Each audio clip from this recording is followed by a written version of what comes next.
Donc, ce soir, nous allons avoir à peu près une dizaine de plateformes sur lesquelles nous sommes connectés. Nous allons nous connecter.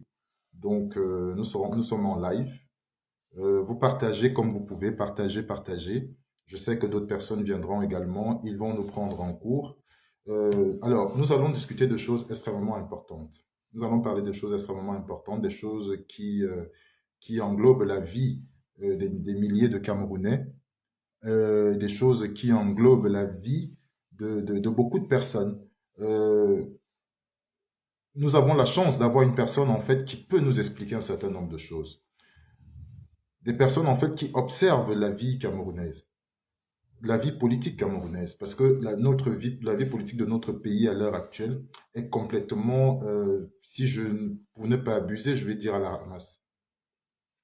Donc ensemble, nous allons aborder tous ces sujets.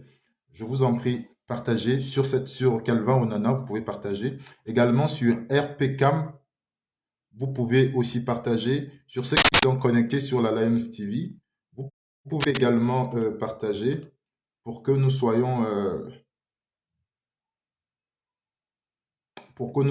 un maximum de personnes. Donc, partageons. Voilà. Sur RPCam, nous y sommes déjà. Sur la Lions TV. Sur la Lions TV, nous y sommes.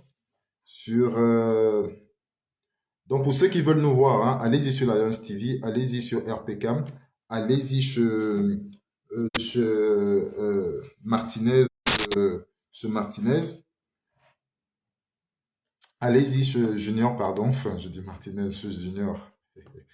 Donc, excusez-moi, hein, c'est que vraiment, ça va être intéressant. Alors, nous allons commencer parce que nous sommes déjà un maximum ici. Voilà, sur Calvin Onana, nous sommes à peu près une trentaine. Sur la Lions TV, nous sommes à peu près une centaine. Sur RPCam, nous sommes à peu près. Sur RPCam, nous sommes à peu près une cinquantaine.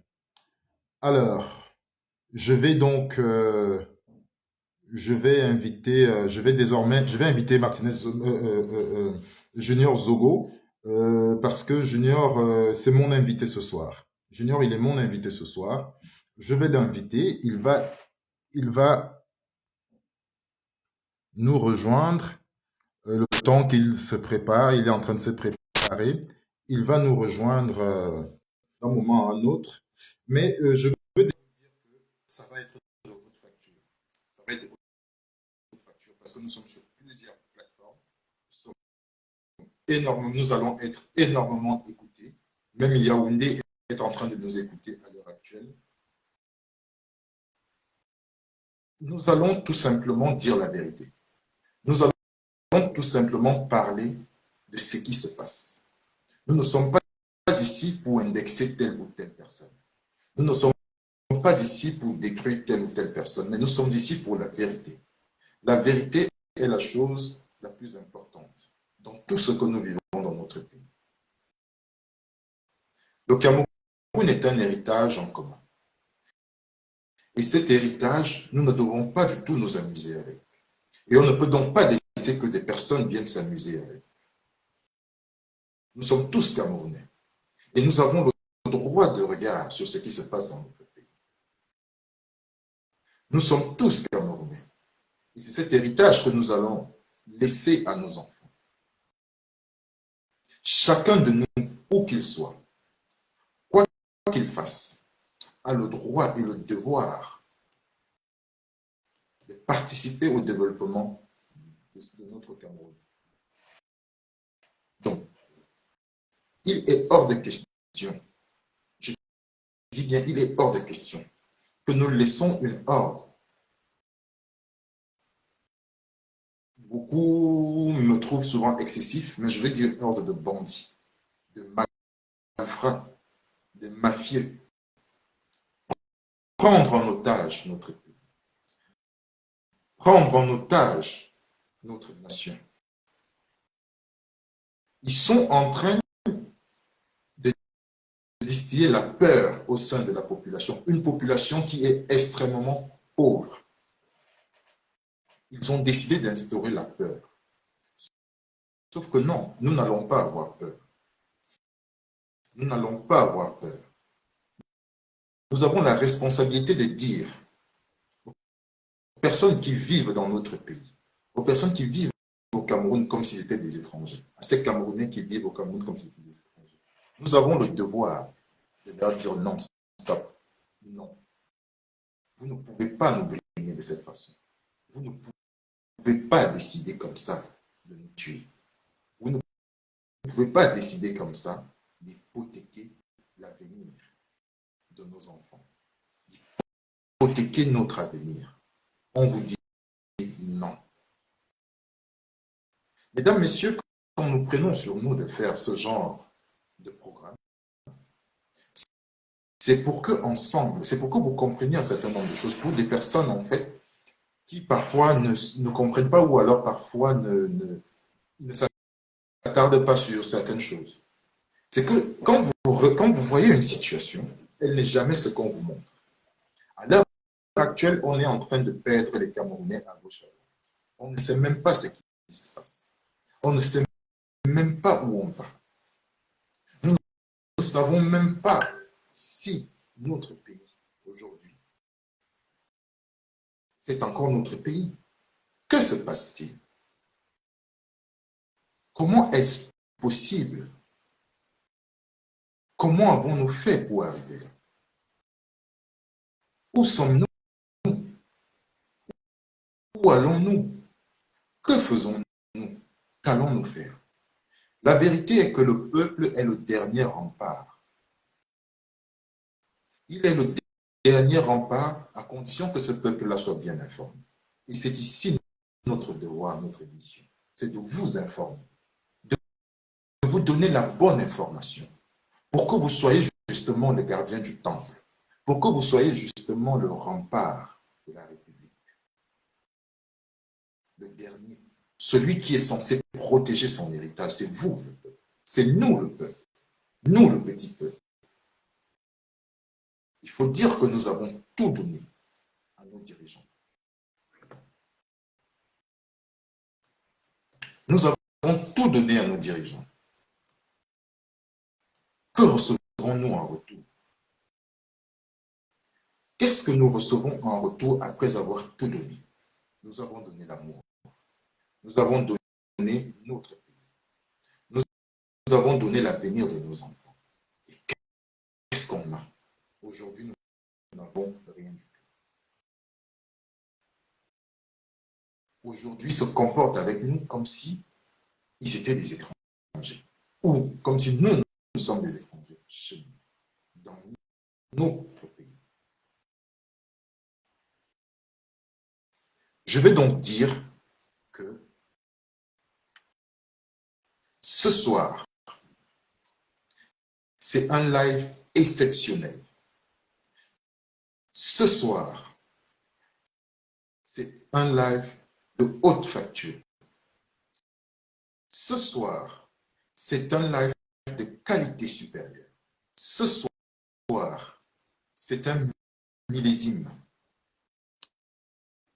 Ce soir, vous allez découvrir des choses que vous n'avez jamais entendues, jamais imaginées depuis qu'un certain nombre de situations se passent dans notre pays. Ce soir, vous allez avoir un homme qui va vous expliquer avec doigté, avec sa sagacité qu'on lui connaît, avec son expertise qu'on lui connaît, avec son honnêteté intellectuelle qu'on lui connaît, avec son pragmatisme. Junior Zogo, bonsoir. Oui, bonsoir mon cher Calvin Onana et bonsoir à tous tes followers et je pourrais dire tes téléspectateurs. Je suis très honoré d'être ton invité ce soir et je suis à ton entière disposition. Merci à toi, Junior Zogo. Merci à toi, mon commissaire. Alors, on est commissaire à vie ou on est commissaire à vie? Comment est-ce que je peux dire ça? Alors, on va passer à l'essentiel pour éviter de heurter des susceptibilités. Tu sais, il y a des Camerounais qui sont spécialistes dans l'usurpation des titres, beaucoup plus ici au niveau de la diaspora, et qui sont gênés d'entendre qu'on m'appelle commissaire de police. Pour leur faire plaisir et pour qu'on soit au même niveau, je vais me faire violence et accepter que je ne suis pas commissaire de police. Je suis un citoyen lambda qui donne un avis éclairé sur des problématiques du Cameroun. Alors, pour faire plus sérieux, mon cher Calvin Onana, on est commissaire de police à vie parce que dans la science administrative, le grade appartient à l'individu et la fonction à l'État. Alors, je n'exerce plus comme commissaire de police, mais je garde mon diplôme, ma formation et tout ce que j'ai pu apprendre. Je peux travailler sous d'autres cieux comme commissaire de police. Je peux retourner d'ailleurs au Cameroun pour travailler dans la police. On peut m'appeler à des hautes fonctions. Je ne rentrerai plus à l'école de police pour faire la formation. Je dirigerai des unités ou je coordonnerai un service. Voilà pour répondre à ta question. Merci beaucoup, mon très cher Junior Zogo. Je vais ici convoquer avec toi trois aspects de ta personnalité. Alors, pour ceux qui ne comprennent pas, je vais faire un truc simple parce que je tutoie Junior Zogo parce que c'est mon frère, c'est mon grand frère, c'est un aîné, c'est quelqu'un pour qui j'ai énormément de respect. Donc, ne soyez pas heurtés si vous voyez qu'on se tutoie. Donc, mon cher commissaire Junior Zogo, je vais convoquer trois aspects avec toi. Le tout premier aspect que je veux convoquer avec toi dans cet entretien, c'est, en fait, je vais avoir besoin de l'enquêteur, je vais avoir besoin de l'analyste et je vais avoir besoin du blogueur. Donc, tu vas donc, de temps en temps, nous allons bifurquer sur ces trois aspects de ta personnalité. La première question que je voudrais te poser, Junior Zogo, qu'est-ce qu'un assassinat? Alors, c'est une question fondamentale que tu poses là. Un assassinat rentre dans le cadre de ce qu'on appelle une infraction. Et s'agissant des infractions, il y a une trilogie en matière d'infraction. Une infraction peut être qualifiée de contravention, une infraction peut être qualifiée de délit et une infraction peut être qualifiée de crime. On est d'accord là?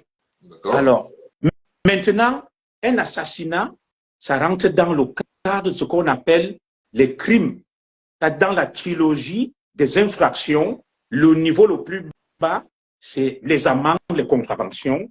Et puis, vient en second lieu le délit.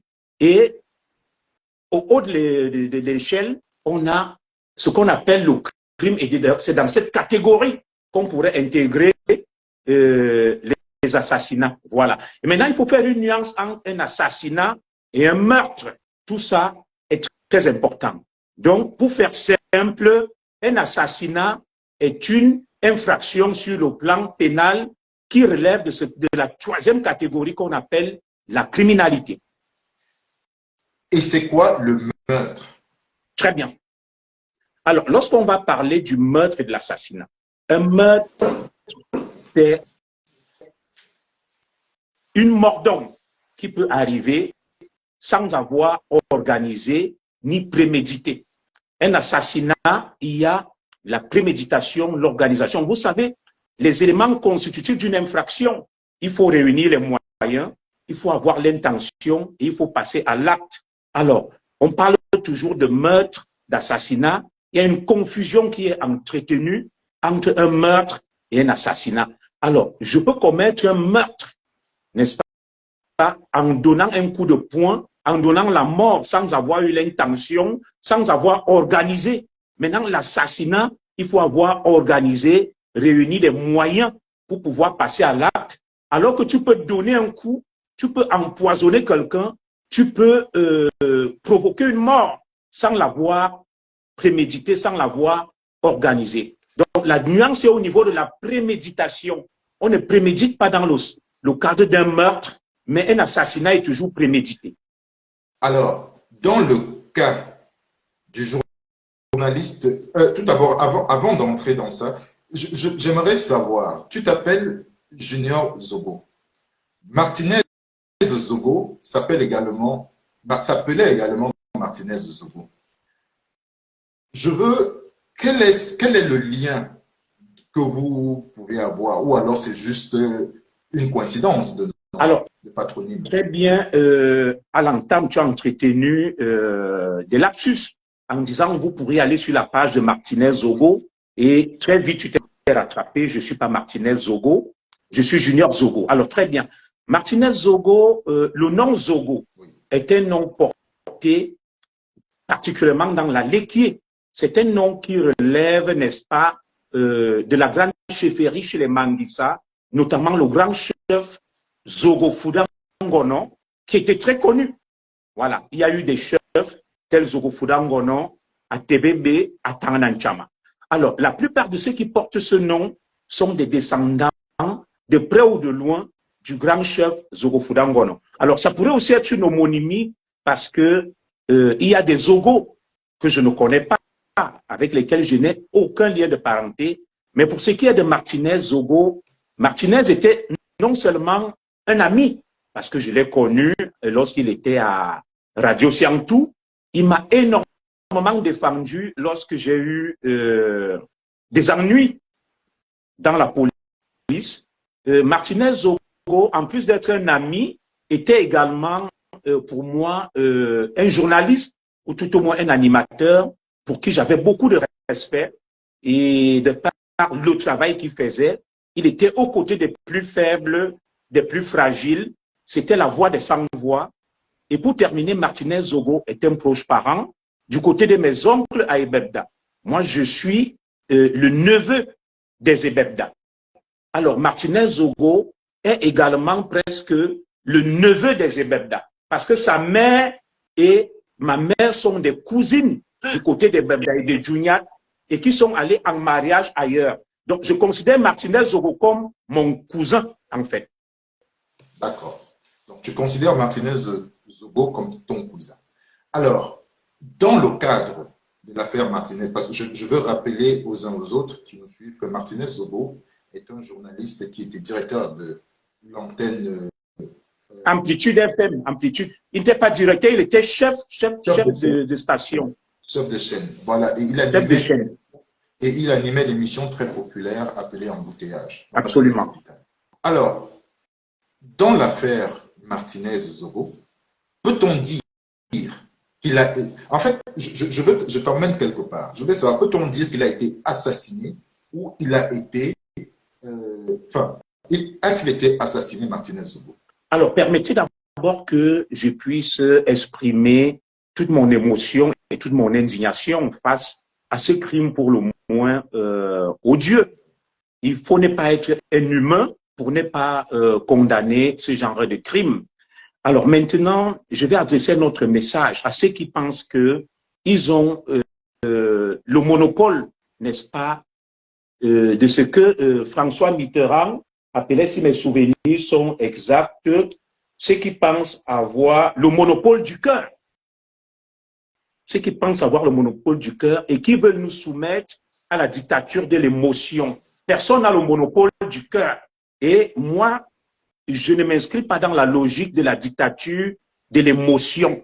Ceux qui pensent que lorsqu'ils s'indignent ou lorsqu'ils pleurent, tout le monde doit pleurer, tout le monde doit les suivre sans avoir du discernement. Une fois que j'ai évacué cette question purement formelle et préjudicielle, je vais pouvoir répondre à votre question. Alors, dans le jargon policier, pour nous, jusque-là, nous considérons que la mort de Martinez Zogo, pour le moment, est une mort suspecte. On ne peut pas parler ni d'un assassinat, ni d'un meurtre, parce que l'enquête est en cours. Bien évidemment, il est interdit de faire des commentaires sur une enquête en cours, mais comme tu peux le constater, je suis citoyen français, je ne suis pas soumis aux lois du Cameroun, j'ai une expertise, je peux me prononcer sur cette enquête parce que je ne suis pas sur le sol camerounais. Même si je suis d'origine camerounaise, je me suis naturalisé français, toute modestie gardée, et je peux me permettre de me prononcer dessus. D'ailleurs, même lorsqu'il y a des meurtres où nous vivons, toi et moi, l'affaire Palmade. On donne la parole sur des plateaux de télévision à des experts. L'affaire Palmade, aujourd'hui, il a été placé en détention provisoire. Depuis 2-3 semaines, sur BFM Télé, sans les citer, les experts passent, défilent et donnent leur avis. Alors, pour être tout à fait précis par rapport à ta question, parce qu'il faudrait éclairer les lanternes des uns et des autres, ça peut peut-être choquer plus d'un. L'expert que je suis, l'OPJ, de par ma formation que je suis, même si je n'exerce plus, parce que je peux donner un avis éclairé. Martinez Zogo, pour le moment, on ne peut parler que d'une mort suspecte. On ne sait pas s'il s'agit d'un assassinat, d'un crime ou même d'un suicide qui a été maquillé en crime. C'est pour ça qu'on parle d'une mort suspecte. Et c'est d'ailleurs pour ça aussi qu'on parle de suspects. Tous ceux qui sont interpellés ne sont pas des coupables. On les appelle des suspects parce qu'ils bénéficient de la présomption d'innocence. Alors, les profanes, les non-juristes, ceux qui n'ont pas l'expertise parlent d'assassinat, de meurtre et que sais-je encore. Pour nous les OPJ, pour nous les experts, en l'état actuel des informations dont les enquêteurs disposent, on ne peut parler que d'une mort suspecte. C'est vrai, vous me direz, il y a eu des aveux. Il y a eu des aveux du prétendu, n'est-ce pas, auteur de ce crime. Mais un aveu reste un aveu parce que un aveu n'a pas une force probante, irréfutable. C'est un indice, c'est une présomption. Pour corroborer un aveu, il faut l'accompagner d'éléments matériels. C'est pour ça que nous parlons de mort suspecte. Alors, l'OPJ que vous êtes, et vous nous avez bien dit que nous parlons encore ici de mort suspecte. Très bien.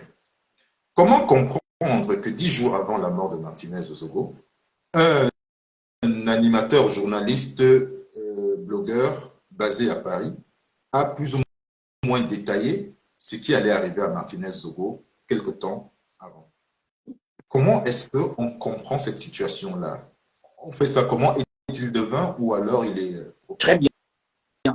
Nous sommes dans un monde rationnel et nous n'allons pas ici verser dans ce que j'appelle le charlatanisme, la prestidigitation et que sais-je encore.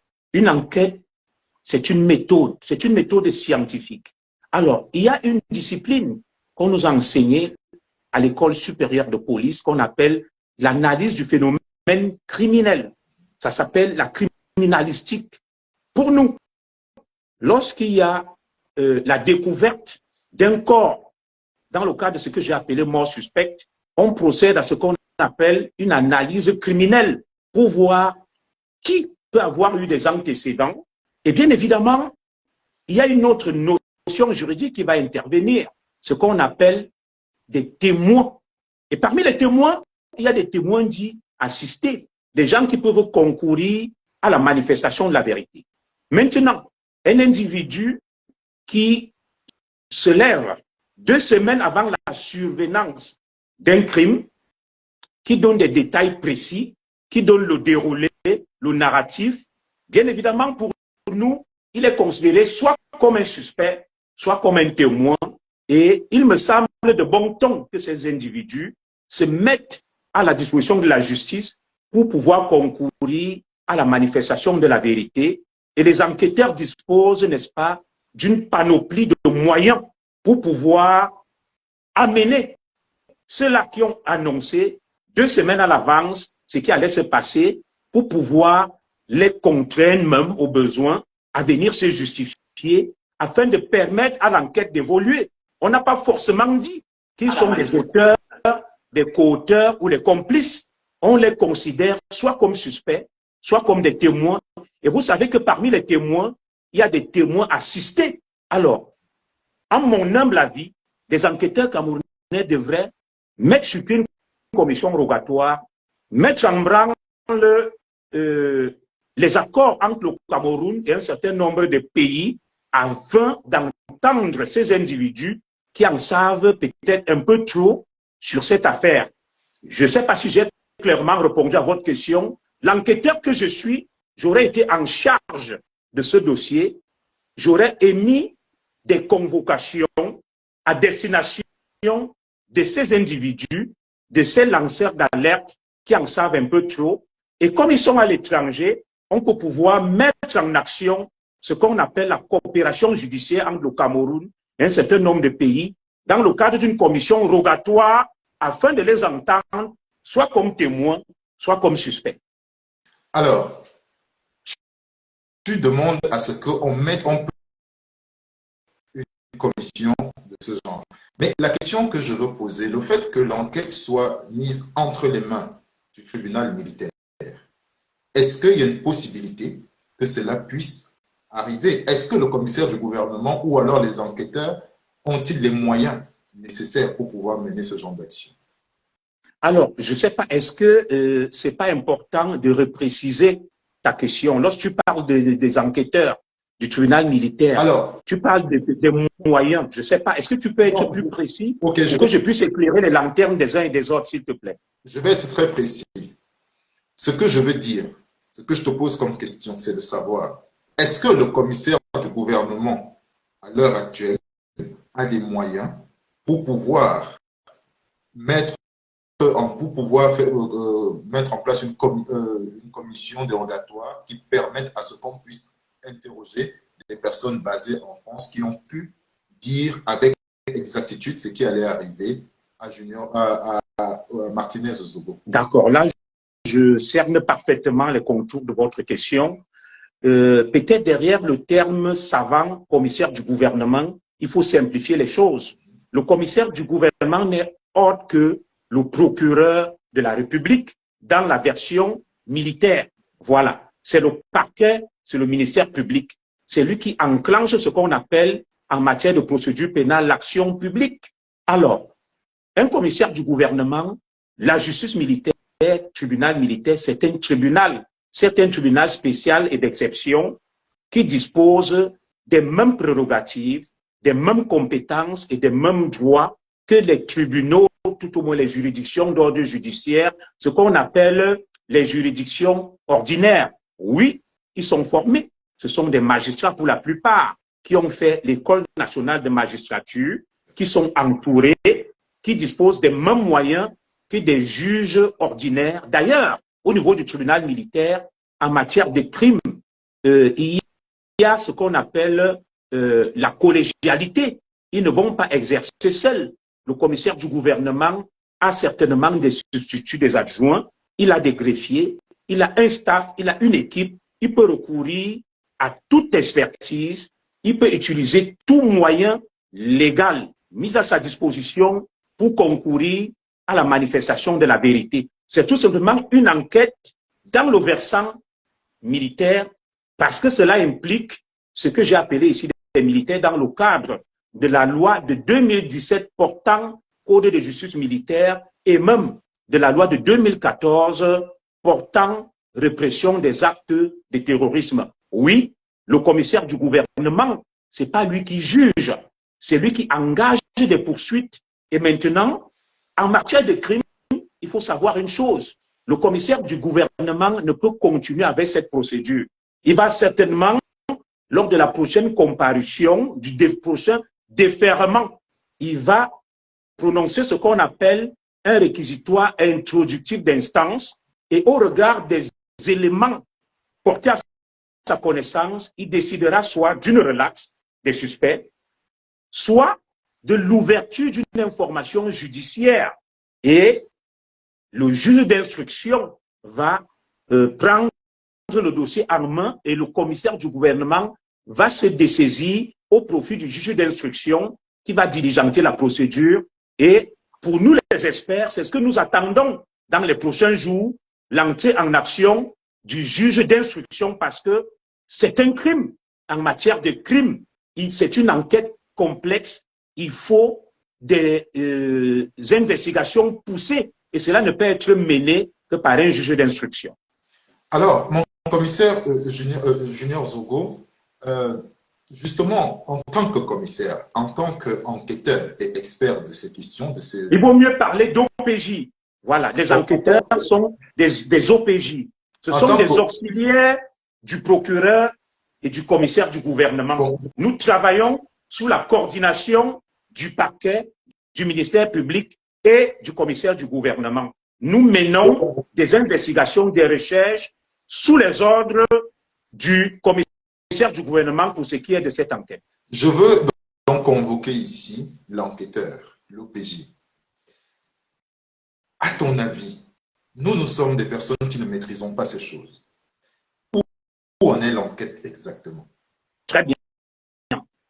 Alors, bien qu'il soit interdit de commenter ou de donner un avis sur une enquête en cours, nous voulons dans le cadre de cette mort suspecte, nous sommes dans le cadre de ce qu'on appelle techniquement une enquête préliminaire. C'est le terme technique. Nous sommes dans le cadre d'une enquête préliminaire qui est placée sous la coordination du commissaire du gouvernement qui coordonne et qui diligente la procédure. Les OPJ, les APJ sont en train de mener des actions d'investigation dans le but de rassembler le maximum d'indices possibles. Parce qu'au niveau de la police, on parle d'indices concordants, susceptibles de concourir à la manifestation de la vérité. Une fois que ces indices seront rassemblés, ça sera au commissaire du gouvernement ou au juge d'instruction d'estimer que ce sont des preuves irréfutables. Et dans ce cas, si le commissaire du gouvernement estime qu'il y a assez d'éléments à charge, le commissaire du gouvernement va inculper les mises en cause et ordonner l'ouverture d'une instruction judiciaire. Et si les éléments à charge sont insuffisants, le commissaire du gouvernement va tout simplement prononcer une relaxe des suspects ou des mises en cause. Pour répondre à ta question, nous sommes dans la phase de l'enquête préliminaire. La justice n'est pas encore entrée en jeu. On cherche encore des indices, des éléments susceptibles de concourir à la manifestation de la vérité. Personne n'a été inculpé. Il s'agit pour le moment des suspects bénéficiant de la présomption d'innocence. Mais, mon commissaire, je suis un peu gêné et puis mal à l'aise quand tu me dis ce que tu es en train de me dire, puisque les réseaux sociaux nous ont donné un coupable. Alors, comment comprendre encore qu'on est à la recherche d'un coupable, surtout que nous avons un lieutenant-colonel qui, dit-on, a avoué avoir enlevé Martinez Zogo, l'avoir torturé et probablement l'avoir assassiné. Et ce lieutenant-colonel qui a été jusque-là directeur des opérations de la plus grande agence de renseignement du Cameroun, la DGRE, il a indexé une personne qui lui a donné l'autorisation, qui lui a donné, enfin, le commanditaire de l'assassinat, ou bien du meurtre, je ne sais pas, enfin, tu vas m'excuser parce que de la mort termes, suspecte. voilà, de cette mort suspecte. Alors, je veux bien comprendre, quand tu dis qu'ils sont présumés innocents, mais on a l'impression qu'ils sont présumés coupables. Comment ça se fait? Comment comprendre cette façon? Alors, mon cher Calvin, vous jouez là avec des mots, c'est très intéressant. Entre la présomption de culpabilité et la présomption d'innocence, et la frontière est assez ténue. Alors, très bien, ce qu'il importe déjà de savoir, c'est que la justice ne se rend pas sur les réseaux sociaux. La justice est une institution qui a ses règles, qui a ses lois, et il ne revient pas aux réseaux sociaux ou aux experts, ou moi-même qui vous parle de rendre justice. La justice est rendue de manière souveraine par une institution et au nom du peuple camerounais. Ils ont été formés, ils sont assermentés et ils ont reçu mandat pour rendre justice au nom du peuple camerounais. Une fois donc on a évacué cette question purement formelle, on va rentrer dans le vif du sujet. Alors, en matière de preuves, je l'ai dit et je l'ai expliqué la dernière fois dans un direct, il existe deux types de preuves en matière d'enquête pénale. Il y a la preuve légale et il y a la preuve libre. En matière de procédure pénale, la preuve est libre. Cela veut dire quoi? Les parties ont la liberté de recourir à tout mode de preuve dont ils estiment nécessaire pour pouvoir soit ou tout au moins pour concourir à la manifestation de la vérité. Alors qu'en matière civile, la preuve se veut légale. Alors, en matière donc pénale, l'action publique est menée par le ministère public. C'est pour ça qu'on parle d'action publique. Les parties civiles, à savoir les victimes, ne peuvent pas être partie principale au procès. Est-ce que tu me suis? Voilà. Et la procédure se veut donc inquisitoire. Ça veut dire que la charge de la preuve, à charge ou à décharge, incombe au ministère public, au parquet, au commissaire du gouvernement. C'est à lui d'apporter la preuve, soit de la culpabilité ou de la non-culpabilité des suspects. C'est pour ça que vous ne voyez pas les victimes, les parties civiles intervenir dans ce procès. C'est aux enquêteurs qui représentent le ministère public d'apporter des preuves. La charge de la preuve incombe à l'accusation. Et l'accusation en matière d'action publique au pénal, c'est pas la victime. C'est pas la victime se constitue partie civile. C'est le parquet, c'est le ministère public, c'est le commissaire du gouvernement qui engage des poursuites. Très bien. Alors, une fois donc qu'on a cité ces types de preuves, il faut savoir qu'il existe plusieurs modes de preuve. Parmi les modes de preuve, on pourrait citer la preuve littérale. Je n'ai pas dit la preuve littéraire. La preuve littérale, ça veut dire ce qui est écrit. Deuxième mode de preuve, on pourrait également citer ce que j'ai appelé la preuve testimoniale. Les témoins qui vont venir apporter des témoignages, ça s'appelle la preuve testimoniale. Il y a maintenant ce qu'on appelle la preuve par l'indice ou la présomption, les indices que recherchent les enquêteurs, les OPJ, et vient donc ce mode de preuve dont tout le monde en parle, l'aveu. L'aveu. Et en dernière position, on a ce qu'on appelle le serment. Voilà les 5 modes de par l'indice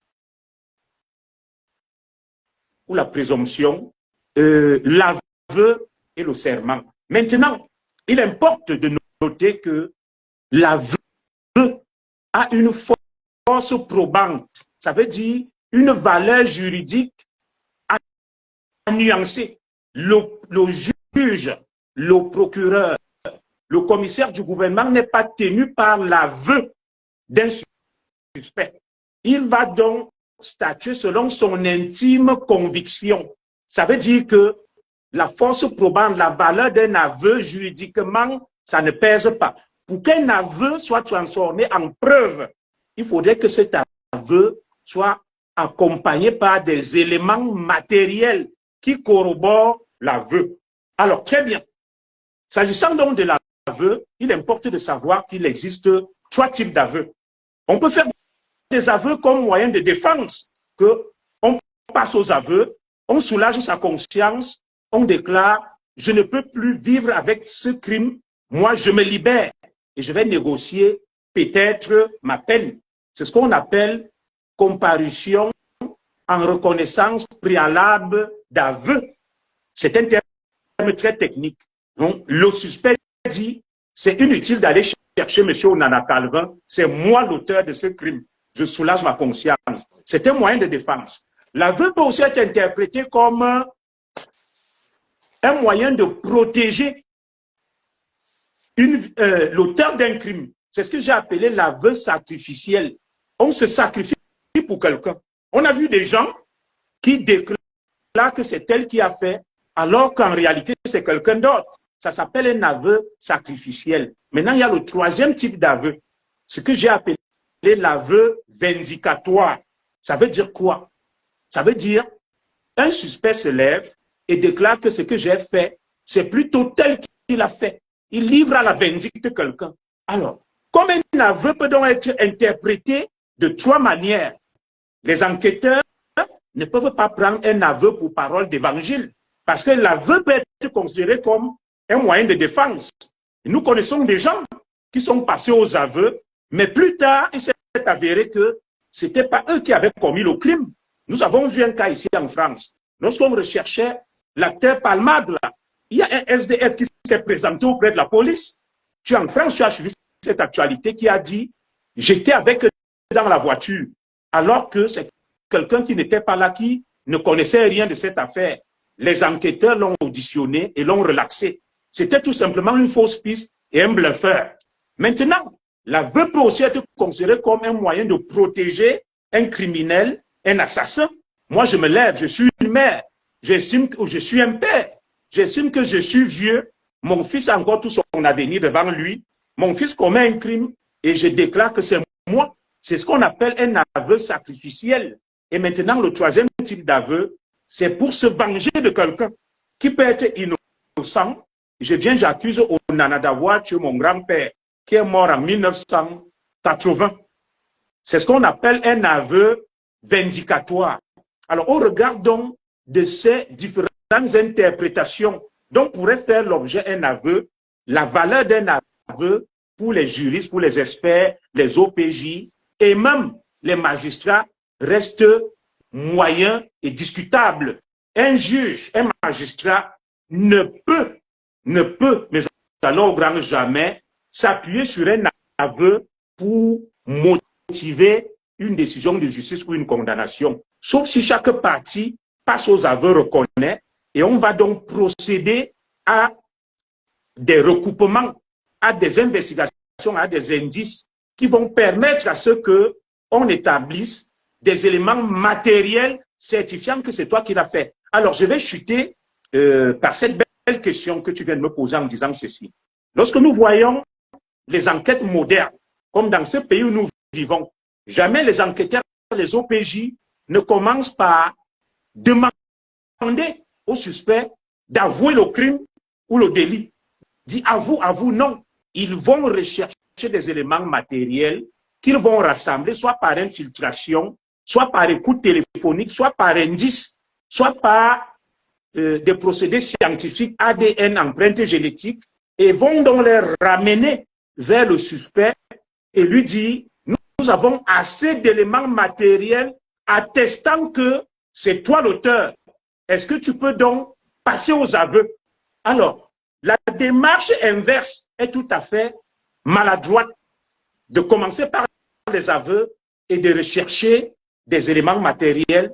Ça peut brûler les pistes, ça peut amener vers des fausses pistes. Il vaut mieux pour l'enquêteur que je suis de commencer par rechercher des éléments matériels tels que je l'ai dit. Prenons le cas de cette mort suspecte de Martinez Zogo. Qu'est-ce qui nous prouve que c'est le colonel Justin Dangoué, le meurtrier, l'assassin ou le tueur? Rien ne me le prouve en dehors de l'aveu. Alors, nous disposons d'une panoplie de moyens techniques et scientifiques pour pouvoir corroborer la déclaration du colonel Dangoué en procédant à ce qu'on appelle les bornages. On va sur le lieu où Martinez a été enlevé et kidnappé. On regarde tous les téléphones qui ont borné à cet endroit précis au moment où on a enlevé Martinez Zogo. Si on retrouve le téléphone de Justin Dangoué, ça fait un indice. On va continuer. Là où ils sont allés jeter le corps, on va borner tous les téléphones qui étaient aux alentours. Et si le téléphone de Justin Dangoué se retrouve là, on va dire waouh, c'est une coïncidence. Et puis, on ira vers le fameux immeuble dont il parle. On va regarder tous les téléphones qui ont borné là avant, pendant et après cette mort suspecte. Et tous les téléphones, on va convoquer les suspects. On va les entendre pour qu'ils justifient leur présence à ces lieux, à ce moment précis où quelqu'un a disparu. Tout cela n'a pas été fait. On se contente d'une déclaration d'un individu mentalement perturbé. Et vous savez, Justin Dangoué a rédigé un livre, Le génie du mal. Il joue un rôle morbide dans un roman que lui-même, dont lui-même est l'auteur. Beaucoup de Camerounais ne savent pas que Justin Dangoué est un romancier. Il a écrit un livre, Le génie du mal. Et Justin Dangoué met donc en scène le personnage principal de son roman à travers ce crime qui s'est passé. Nous sommes en droit de nous poser des questions sur son état mental.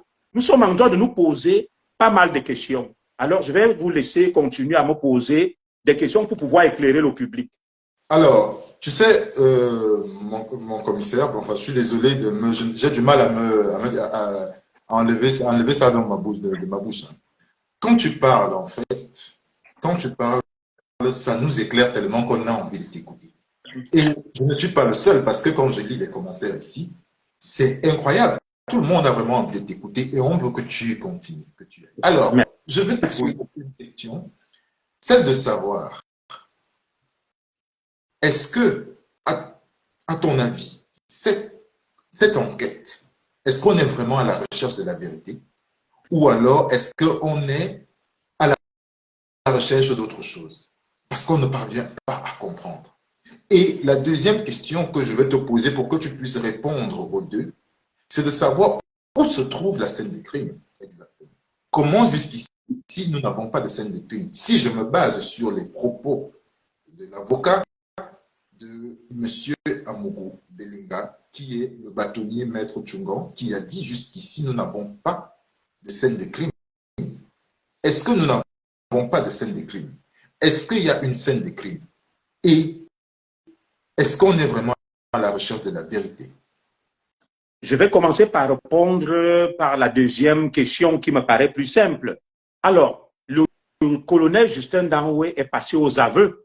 Il aurait donc été plus simple et plus facile pour les enquêteurs de le mettre dans un fourgon de la gendarmerie ou de la police et de lui demander de conduire les enquêteurs sur le lieu du crime, puisque Justin Danoué reconnaît, peut-être vous dites, avoir commis le crime. Non.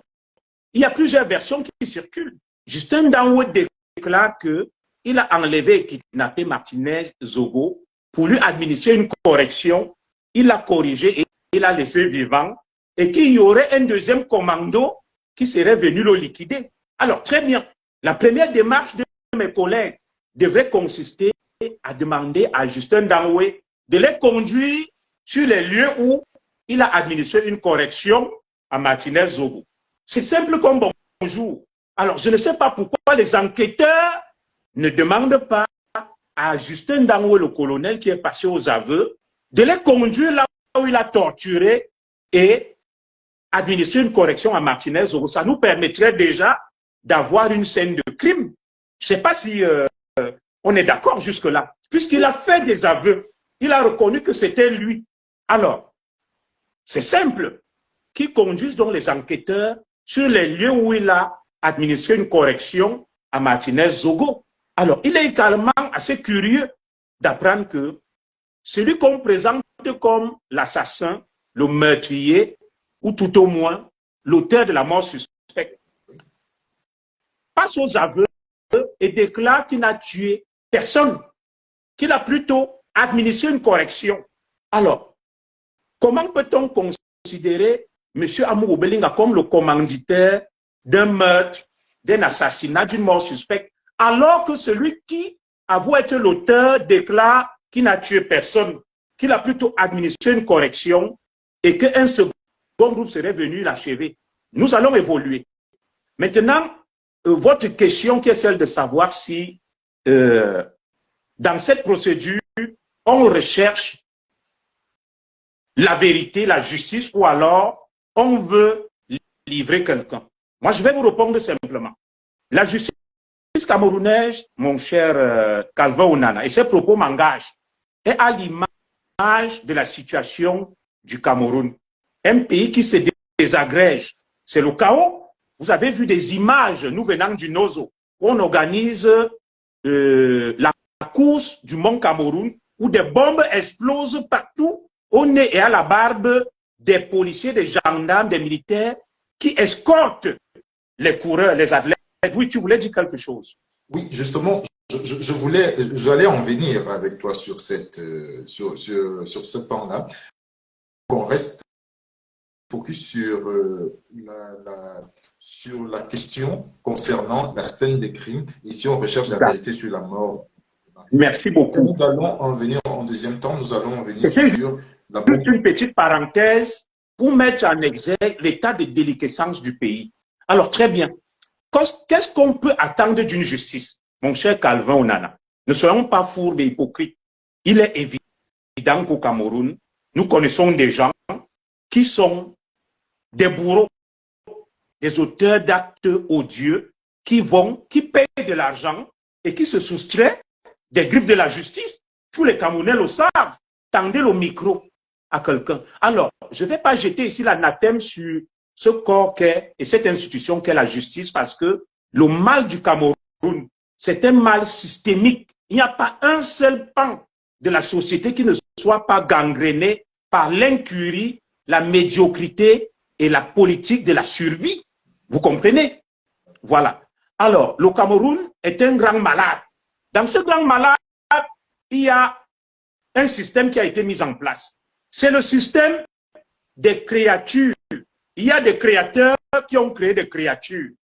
Et les créatures disent donc agir au nom du président Paul Biya. Tout ce qu'ils font, ils tuent au nom du président Paul Biya. Ils volent au nom du président Paul Biya. Ils pillent au nom du président Paul Biya. Ils commettent des injustices au nom du président Paul Biya. Alors, ceux-là, je les appelle des créatures. Dans le drame qui se joue actuellement, il y a eu un film, en fait, qui est en 3 épisodes. Le Cameroun ressemble à un film en 3 saisons ou 3 épisodes. Premier épisode, il y a eu des créatures qui ont été créées et qui se sont transformées en monstres. Et ces créatures semblent désormais échapper au contrôle des créateurs et du créateur. Et qu'est-ce qui se passe? Les créatures ont bouffé des faibles. Les créatures ont bouffé des plus vulnérables. Et cela va peut-être choquer plus d'un. Le journaliste dont on parle est tout simplement une créature des créatures qui s'est fait bouffer par ce créateur. Maintenant, c'est donc la première phase du film, le premier épisode. Les créatures bouffent les petits, les faibles, les fragiles, les vulnérables. Une fois que les créatures auront fini de bouffer les plus faibles, les plus fragiles, ça sera la deuxième phase du film, deuxième épisode, saison 2. Les créatures vont se bouffer entre elles. C'est ce que nous sommes en train d'observer actuellement. Les créatures se bouffent entre elles dans cet état, en état de désagrégation très avancé. Alors, nous attendons la fin du film, la saison 3.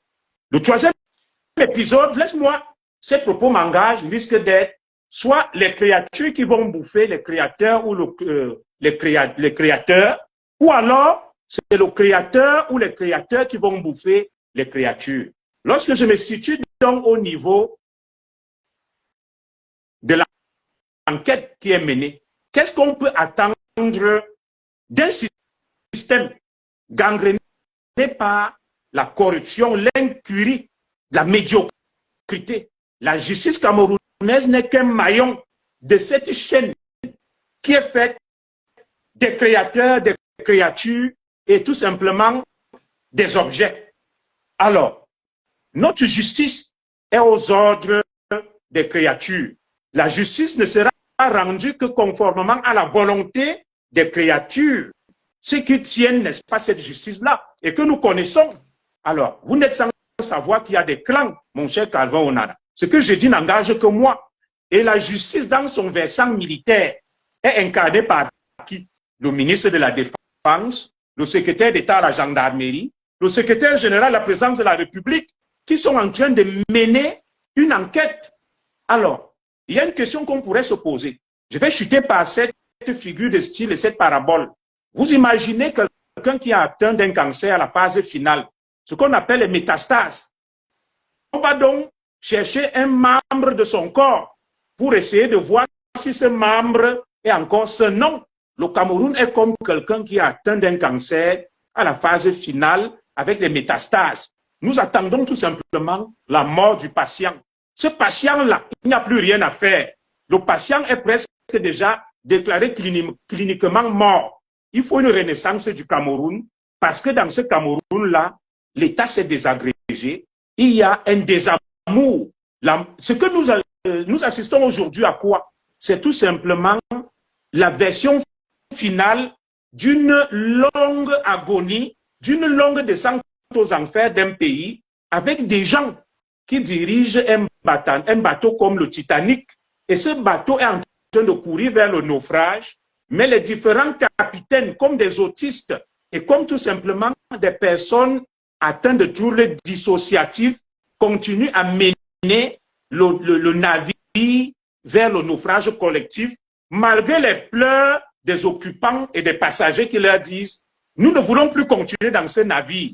Ce navire est en train d'aller vers des eaux troubles et vers le naufrage. » Alors, avec tout le respect que je dois à la justice camerounaise, je ne pense pas que la montagne accouchera d'une souris parce que cette justice est à l'image du Cameroun.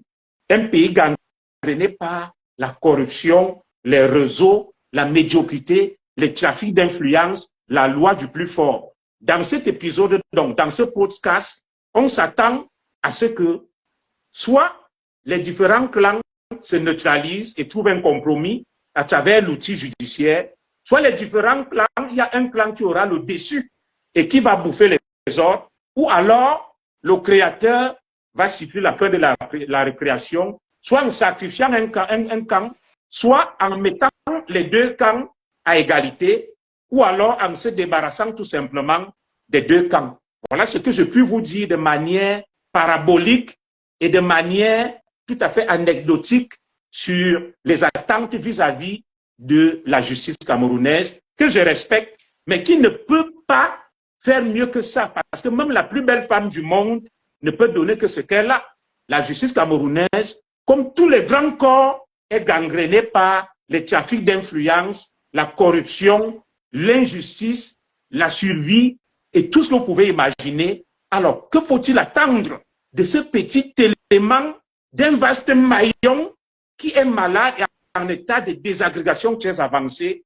Je doute fort que nos attentes soient comblées par rapport à cette volonté du public, du peuple, de réclamer justice sur cette affaire. Malheureusement, la justice est instrumentalisée au profit des agendas politiques cachés dans cette affaire. La succession se joue là. Le règlement de compte se joue et c'est également de la récupération. Moi, j'ai des doutes sur la neutralité de cette justice, non pas parce que nos magistrats ne sont pas compétents, ils sont absolument très bien formés, mais est-ce que ces magistrats ont les coudées franches? Est-ce qu'ils sont libres? Est-ce qu'ils auront le pouvoir d'exercer librement leur métier? Je doute fort. Alors, Junior Zogo, je vais dire que tu y vas. Oui, tu y vas et tu nous présentes le Cameroun tel qu'il est. Et nous te remercions. D'ailleurs, les téléspectateurs, les téléauditeurs, ils apprécient ce que tu es en train de dire parce que ça éclaire beaucoup de monde. Mais il y a une préoccupation de beaucoup de Camerounais, y compris la mienne. Le président de la République nous a, dans son discours, dans ces deux discours qu'il a fait le 31 décembre et puis le 10 février, il a semblé dire que le Cameroun allait, le Cameroun de demain qu'il veut laisser va se développer sur le pôle des mines et de l'industrie. Mais quelques temps plus tard, le ministre des Mines et de l'Industrie, Ndodoki, meurt. Sa mort passe sous silence. Et je veux dire, quelques jours avant sa mort, il est nommé président. Il est nommé, je pense, en fait, il était censé gérer toute la région de l'Ouest pour les élections sénatoriales. Oui, c'est ça. Il était le chargé des missions dans le cadre des sénatoriales dans l'Est. Voilà. Alors, quelques temps plus tard, il meurt. En fait, le président de la République, dans son programme, a voulu baser ça sur ces ministres-là. Ces ministres meurent. Mais d'après les informations que nous avons, c'est que certaines entreprises ont voulu que le ministre donne certains agréments pour pouvoir comment est-ce que je vais dire ça, pour pouvoir creuser, ou alors, je vais faire très attention à ce que je vais dire, parce qu'il faut que je sais, je vois bien que tu marches sur des œufs, tu fais très attention. Il faut vraiment faire attention. Ce que je dis, c'est ce qui se dit dans la presse, C'est le dans les réseaux. Congo ça. Voilà. Donc, c'est pas moi qui le dis. Je ne le dis pas. Mais il s'avère que le ministre n'a pas voulu signer certains agréments à certaines entreprises. Bizarrement, depuis qu'il est décédé, c'est pas moi qui le dis. Je dis bien que ça se dit. Bizarrement, depuis qu'il est décédé, il y a des entreprises qui se retrouvent à avoir ces agréments pour fouiller le sous-sol. Alors, ces documents sont-ils antidatés? Puisque le ministre n'est plus là pour se défendre, pour nous expliquer si c'est lui qui a autorisé à ces entreprises, sont-ils antidatés ou pas? Nous ne savons pas. Mais la question que je veux te poser à toi en tant qu'analyste, est-ce que on donne l'intérim à quelqu'un qui est décédé? Est-ce qu'un ministre décédé, on a besoin de mettre un intérimaire pour assumer sa fonction, ou alors on a tout simplement besoin d'un remaniement ou d'un remplacement formel? Parce que je ne sais pas si dans le cas de la constitution de notre pays, ou un texte qui permet à ce que on puisse mettre un intérimaire à la place d'un mort. Je veux avoir ton avis dessus, toi, l'observateur, toi, l'analyste de la chose. Alors, permets tout d'abord que je puisse présenter toutes mes condoléances à la famille du défunt ministre, puisqu'il s'agit d'une mort. Nous sommes des humains, il faut pouvoir exprimer notre humanité. Maintenant, je vais répondre à un volet de votre question. En sciences administratives et en droit administratif, un intérimaire, comme son nom l'indique, est là pour assurer l'intérim. Il ne peut pas engager des signatures sur des dossiers importants. Est-ce que tu le perçois déjà? Voilà. L'intérimaire est là pour assurer l'intérim en attendant un réajustement du gouvernement. Donc, il ne peut engager l'État du Cameroun sur certains dossiers parce qu'il n'a pas qualité pour le faire. Il liquide les affaires courantes, comme on le dit. C'est un intérimaire. Il n'est pas titulaire du poste. Et je n'imagine pas un intérimaire en train de délivrer des agréments au moment où on attend de lui qu'il liquide les affaires courantes, qu'il assure le fonctionnement basique et minimum du ministère. Des affaires courantes. Il est là pour gérer les affaires courantes. C'est le rôle d'un intérimaire. Un intérimaire n'est pas là pour prendre des décisions importantes. Alors, si un intérimaire engage l'État du Cameroun en signant des agréments, ces décisions peuvent être attaquées en justice. Ça rentre dans l'illégalité, ce qu'on appelle des voies de fait et des abus. Voilà. Ce sont des décisions qui, à la longue, risquent d'être annulées si le Cameroun est véritablement un État de droit. Parce qu'il n'a pas qualité pour engager l'État du Cameroun dans un certain nombre de signatures. Il gère les affaires courantes. Comment on saura que ce n'est pas l'intérimaire? Enfin, je ne sais pas, comment on saura que c'est lui ou c'est pas lui? Puisque ce sont encore les cachets du ministre. Les documents sont datés. Lorsqu'on signe un agrément, il y a une date dessus. C'est vrai, il y a le principe de la continuité du service public. Si le ministre décède peut-être le 6 février, hein, tout document signé après le 6 février intervient après son décès, parce que ce que vous oubliez, c'est que lorsqu'un ministre décède, il y a ce qu'on appelle, on procède au scellé. On a scellé son bureau, on a tout bloqué et on va procéder à un inventaire normalement. C'est ce qu'on fait lors de la passation de service. Lorsque moi j'étais commissaire, au-delà du faste de la cérémonie, vous allez voir le cérémonial, les policiers, les militaires qui se passent le service avec le cérémonial militaire. Il y a un côté purement technique où nous passons les dossiers et il m'explique que voilà tel nombre de dossiers que j'ai eu à traiter. Ceux-ci ont été validés et signés. Ceux-ci sont en étude. Et ceux-ci n'ont jamais été étudiés. C'est un travail minutieux qui est fait par les cabinets entrants et sortants. Et je vous parle comme en ex-haut fonctionnaire. Voilà. Nous faisons un inventaire. Maintenant, le nouveau ministre qui arrive, ou tout au moins qui assure l'intérim, il y a eu des scellés sur le bureau du ministre. Il y a eu ce qu'on appelle une passation de service parce qu'il est intérimaire. Il aurait pu demander un inventaire et cela, il va même de son intérêt parce qu'il s'engage dans un terrain glissant où il peut engager le passif de son prédécesseur. La prudence et la méfiance veulent qu'il demande un inventaire avant de pouvoir signer quoi que ce soit. Parce que s'il ne l'a pas fait, vous voyez actuellement, il y a un conflit au niveau de la Sonara. Dans l'affaire Glencore, l'ancien directeur Edine Bernard estime que ce n'est pas lui qui a signé les contrats miniers querellés où il y a eu des pots de vin. Alors, si M. Edine Bernard avait fait un inventaire consigné dans des documents et le PV co-signé par les deux, on n'allait jamais lui reprocher d'avoir perçu des pots de vin dans le cadre du scandale Glencore. C'est pour ça que j'ai dit, les gens s'amusent et jouent avec le feu. Donc, j'ai également évacué cette préoccupation très technique. Maintenant, je vais donner une analyse purement politique en tant qu'analyste sur la disparition suspecte. La mort suspecte, c'est aussi une mort suspecte de notre ministre. Je ne sais pas s'il y a eu ouverture d'une enquête avec autopsie. Je n'en sais rien. Il y a eu une autopsie. Je pense, voilà.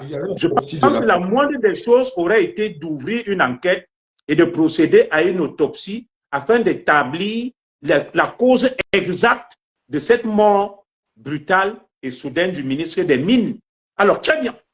Tout à l'heure, je vous ai décrit de manière un peu parabolique et anecdotique le fonctionnement du Cameroun, où je vous ai dit, le film est en 3 séquences, 3 épisodes, 3 saisons. Première saison, ils nous ont bouffé, les petits. J'ai été revoqué de la police injustement, me m'ont bouffé. Alors, je ne suis pas sur le même niveau que ces créatures-là. Parce que la relation, elle est plutôt verticale, elle n'est pas horizontale. Les créatures ont bouffé les petits. Donc, Martinez Zoro qui décède est un petit qui a été bouffé par des créatures. Maintenant, le ministre qui décède, à qui on confie des fonctions, notamment le chargé de mission du parti au pouvoir pour coordonner les listes dans le cas des sénatoriales à l'Est. Très bien. En plus de cela, il y a des agréments qui devraient signer, des concessions minières qui étaient en cours. Il était sous pression. Maintenant, le ministre va donc décéder. Ça rentre dans la catégorie ce que j'appelle les créatures qui se mangent entre elles. Tu comprends? C'est le deuxième épisode du film. Ils ont fini de dévorer les petits. Ils se dévorent entre eux. Les créatures se dévorent entre elles. Une fois qu'on finira avec cette phase-là, les créatures vont chercher à dévorer les créateurs ou le créateur. Donc, pour le moment, on est sur le deuxième épisode. Ça peut paraître risible, ça peut paraître théâtral, ça peut paraître inhumain, mais malheureusement, c'est l'analyse que moi je fais de cette situation. Les différentes créatures se neutralisent, se mangent entre elles et les plus forts vont gagner et résister et vont certainement se retourner contre les créateurs ou le créateur. Ça sera donc le troisième épisode, la saison 3, la dernière phase de ce film que nous attendons tous. Donc, pour le moment, la mort du ministre Dodo Ndoke rentre dans ce que j'appelle le combat des créatures qui ont été créées et qui sont incontrôlables, qui se livrent une guerre sans merci pour X ou Y raison que nous maîtrisons ou que nous ne maîtrisons pas. Une fois que cette phase sera achevée, nous assisterons à une dernière phase qui risque d'être brutale et violente, à savoir le retournement des créatures contre les créateurs ou le créateur. Voilà l'analyse du sage, de manière un peu anecdotique, que je fais de cette mort du ministre Dodo Ndoke c'est tout simplement la guerre des éléphants, c'est tout simplement la guerre des créatures, c'est tout simplement la situation de chaos qui règne au Cameroun, où des monstres ont été créés, et ces monstres deviennent incontrôlables et se bouffent entre eux. Plus personne n'est à l'abri, mon cher Calvin. Certains pensaient qu'ils étaient à l'abri, que ça regardait les petits, les faibles, qui pouvaient être victimes, mais aujourd'hui, petit à petit, le danger se rapproche des créatures, les créatures se dévorent et se mangent entre elles, et nous tendons vers la fin du film. Ce film d'horreur qui a assez duré. Et nous, le peuple, le public, nous assistons médusés, scandalisés, iconoclastés quant à ce film d'horreur qui se déroule devant nous. Nous n'avons malheureusement aucune marge de manœuvre pour stopper les choses. Alors, monsieur Junior Zoro, alors, je veux te poser une question parce que tu as dit quelque chose de très intéressant. Tu as dit, les gars se bouffent entre eux, alors ils se neutralisent entre eux. Je veux donc savoir, dans cette neutralisation mutuelle des créatures, c'est le petit peuple qui en pâtit, c'est le petit peuple qui souffre. Nous constatons que les institutions régaliennes de la République ont été prises en otage, bloquées, parce que le pays est complètement bloqué. Dans cette phase, nous avons vu, il y a 2 jours, lors de la course du Mont Cameroun, encadrée par la police, nous avons vu 2 bombes qui ont explosé. Enfin, pas 2 bombes, 3 bombes. Ah, 3. Nous, on appelle ça bombe. Donc, tu vas nous expliquer si ce sont des bombes ou ce ne sont pas des bombes. Mais en tout cas, nous avons vu 3 explosions qui ont détonné dans ces régions-là, dans cette région, pendant cette course. Mais est-ce que ce n'était pas le rôle de la DGRE de pouvoir, de prévenir à ce genre de risque? Mais nous avons l'impression que cette DGRE a été éventrée. Alors, toi, en tant qu'expert et spécialiste, ce que je suis en train de dire, peut-être je m'exprime mal, vu que je ne connais pas. Donc toi, tu vas nous éduquer, parce qu'il faut comprendre, tu nous éduques là-dessus, et aussi tu vas nous édifier là-dessus. Nathan, c'est pas la DGRE qui était censée prévenir ce genre de choses? Et deuxième question, est-ce que c'est pas le petit peuple qui est en train d'en pâtir et qui va encore en pâtir, mon cher commissaire? Absolument. Il y a un adage qui dit que lorsque les éléphants se battent, ce sont les herbes qui souffrent.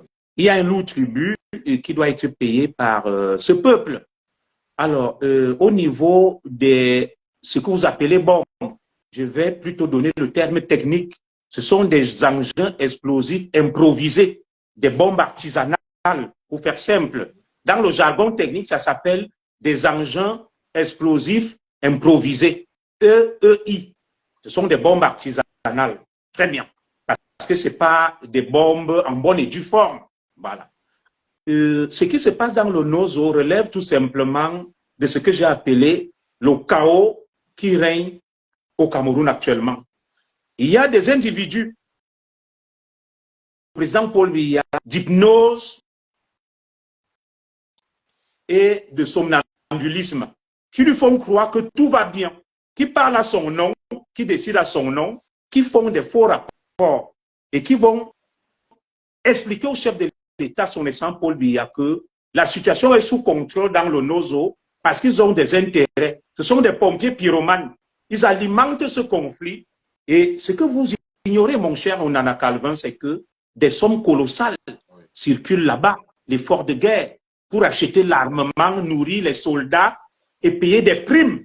Donc, certains qui s'engraissent sur ce conflit n'ont pas intérêt à ce qu'il s'arrête. Et puis, au-delà des tensions créées, des dissensions au sein du sommet de l'État, mon cher Calvin Onana, pourquoi ça vous surprendrait qu'on en arrive à un tel climat de terreur dans ces 2 provinces dont on a dit qu'elles étaient déjà sécurisées et que la situation était sous contrôle, mais malheureusement, le peuple camerounais découvre aujourd'hui de manière médusée que c'est une zone dangereuse qui n'est pas sous contrôle, où il est presque impossible de vivre. Parce que en pleine course, cette course mythique, la sanction du Mont Cameroun, des bombes artisanales, des engins explosifs improvisés ont tout simplement été enclenchés au nez et à la barbe des forces de défense et de sécurité. J'ai d'ailleurs vu une explosion. Il y a un sac qui traînait par terre, quelqu'un qui passait, un policier qui était en face. Comment comprendre qu'un objet, un colis suspect soit sur l'itinéraire et qu'aucun policier, aucun gendarme, aucun militaire n'ait fait attention à ça? Ça s'appelle le balisage de l'itinéraire. On balise tout l'itinéraire, on fait passer des démineurs qui vont tout enlever et on va jalonner le parcours pour pouvoir sécuriser. Alors, si on n'est pas prêt à accueillir une compétition, on ne l'organise pas. Mais malheureusement, comme tu le dis, le peuple continuera à payer un lourd tribut parce que ce qui se passe aujourd'hui, c'est la conséquence d'une longue série, mon cher Calvin Onana. On en parle parce qu'aujourd'hui, il y a des morts d'hommes. Mais est-ce que tu peux t'imaginer que le Cameroun a déjà traversé plusieurs morts? Il y a eu la mort de la culture, la mort du sport, la mort de l'éducation nationale, la mort de la justice, la mort des finances avec des détournements massifs. La mort de l'enseignant, la mort des enseignants, la mort de la morale et de la vertu. Aujourd'hui, nous sommes tout simplement vers ce qu'on appelle le pinacle, le couronnement de l'horreur, à savoir les morts physiques. Et ces morts physiques-là, tant qu'elles concernaient des petits, des faibles, ça n'intéressait personne. Aujourd'hui, lorsqu'on voit tomber des grosses pointures comme le ministre des Mines, des hauts dignitaires qui sont ébranlés par des scandales, des affaires, plus personne ne se sent en sécurité, plus personne n'est à l'aise. Dans ce Cameroun, ils croyaient être les propriétaires, où ils croyaient être hors de tout danger. Me voici, ça fait 15 ans que je suis en exil. J'ai été victime des créatures. J'ai introduit une requête auprès de la Cour suprême du Cameroun depuis 15 ans. Dans ce pays qu'on appelle l'état de droit, personne n'a osé prendre mon dossier, le regarder pour nous faire passer à une audience. Alors, de quelle mort on parle? Des Camerounais sont morts depuis administrativement, politiquement, culturellement. Regardez des artistes qui meurent dans la misère. Les sociétés chargées de gérer les droits d'auteur des artistes, c'est des bagarres, des empoignades, tout le temps. Alors, aujourd'hui, on assiste tout simplement à des morts physiques, alors que depuis un certain temps, le Cameroun est mort depuis. Tu l'as cité toi-même. La jeunesse est morte depuis. La jeunesse a été sacrifiée. Rien ne marche dans ce pays. C'est l'économie de survie avec des roitelets où chacun s'installe et crée son système. Et tant qu'il est hors de danger, il ne se plaint pas. C'est lorsque le danger se rapproche des créatures qu'on commence à entendre des gémissements et des pleurs. Parce que jusque-là, tant que Calvin Onana et moi pleurions, je me souviens que tu es allé au Cameroun pour briguer un mandat électif. Tu as été désillusionné, tu es rentré. Tu m'as appelé, tu m'as dit, grand frère, ce que j'ai vu dans ce pays, la jeunesse n'a pas de place. C'est une mort politique de la jeunesse parce que il y a des gens qui ont des postes amovibles, qui ne bougent pas, qui ne laissent aucune place, aucun rêve à la jeunesse. Lorsque j'imagine que la classe politique française actuelle est composée des gens de notre génération, toi et moi, je me demande quand est-ce que nous serons associés à la gestion des choses. Je vais chuter maintenant pour répondre à ta dernière question. Alors, ce qui se passe dans le NOZO n'est-il pas la conséquence de cet affaiblissement des grands corps de l'État et notamment la Direction générale de la recherche extérieure? Alors, très bien. Il va falloir expliquer aux Camerounais le rôle et les missions du service de la recherche extérieure, ce qu'on appelle le service secret camerounais. Alors, la DGRE est un service d'espionnage. C'est un service d'espionnage parce que nous avons des services de contre-espionnage et d'espionnage. C'est quoi le contre-espionnage? Le contre-espionnage, c'est de contrer des espions, des ennemis qui sont à l'intérieur du territoire. C'est offensif. Le contre-espionnage est offensif. Ça veut dire que le contre-espionnage est offensif. Ça veut dire que nous allons vers ceux qui veulent rentrer au Cameroun et faire des choses. Et ce rôle est dévolu à la DST, la surveillance du territoire, et au RG. Allez écouter, faire du contre-espionnage, savoir qui rentre au Cameroun pour faire quoi, et leur mission et leur rôle est purement interne. La DST et la DGRE ont un rôle purement endogène et n'agissent qu'à l'intérieur du territoire national. La DGRE, comme son nom l'indique, recherche extérieure, est un service d'espionnage. C'est un service qui est chargé d'aller chercher l'information pour le compte du Cameroun à l'étranger pour des besoins de sécurité. Alors, l'espionnage peut aussi concerner ce qu'on appelle, on les appelle les services d'intelligence, l'intelligence économique, l'intelligence scientifique, l'intelligence militaire, sécuritaire, culturelle et sportive. Les services secrets n'agissent pas seulement pour aller tuer des gens, comme Justin Danoué, chef des opérations. Il y a aussi d'autres services tout aussi sensibles et névralgiques. Le chef des opérations scientifiques, le chef des opérations culturelles, le chef des opérations technologiques. Beaucoup de Camerounais ne le savent pas. La DGRE est une énorme structure. Très bien.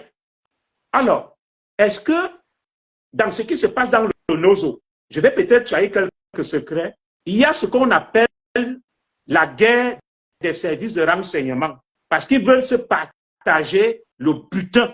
Tout le monde veut contrôler la manne, mon cher Calvin Onana.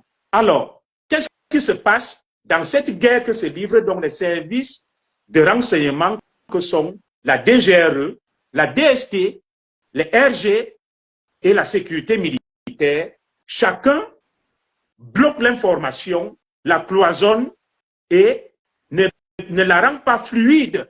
Les gens font la rétention de l'information, c'est la guerre des services de renseignement et peut-être même, ça va te surprendre que certains services de renseignement glissent des pots de banane à leurs camarades pour qu'ils soient vus comme les meilleurs et retiennent l'information, ne la donnent pas au commandement opérationnel pour pouvoir mener des actions efficientes afin de juguler cette menace.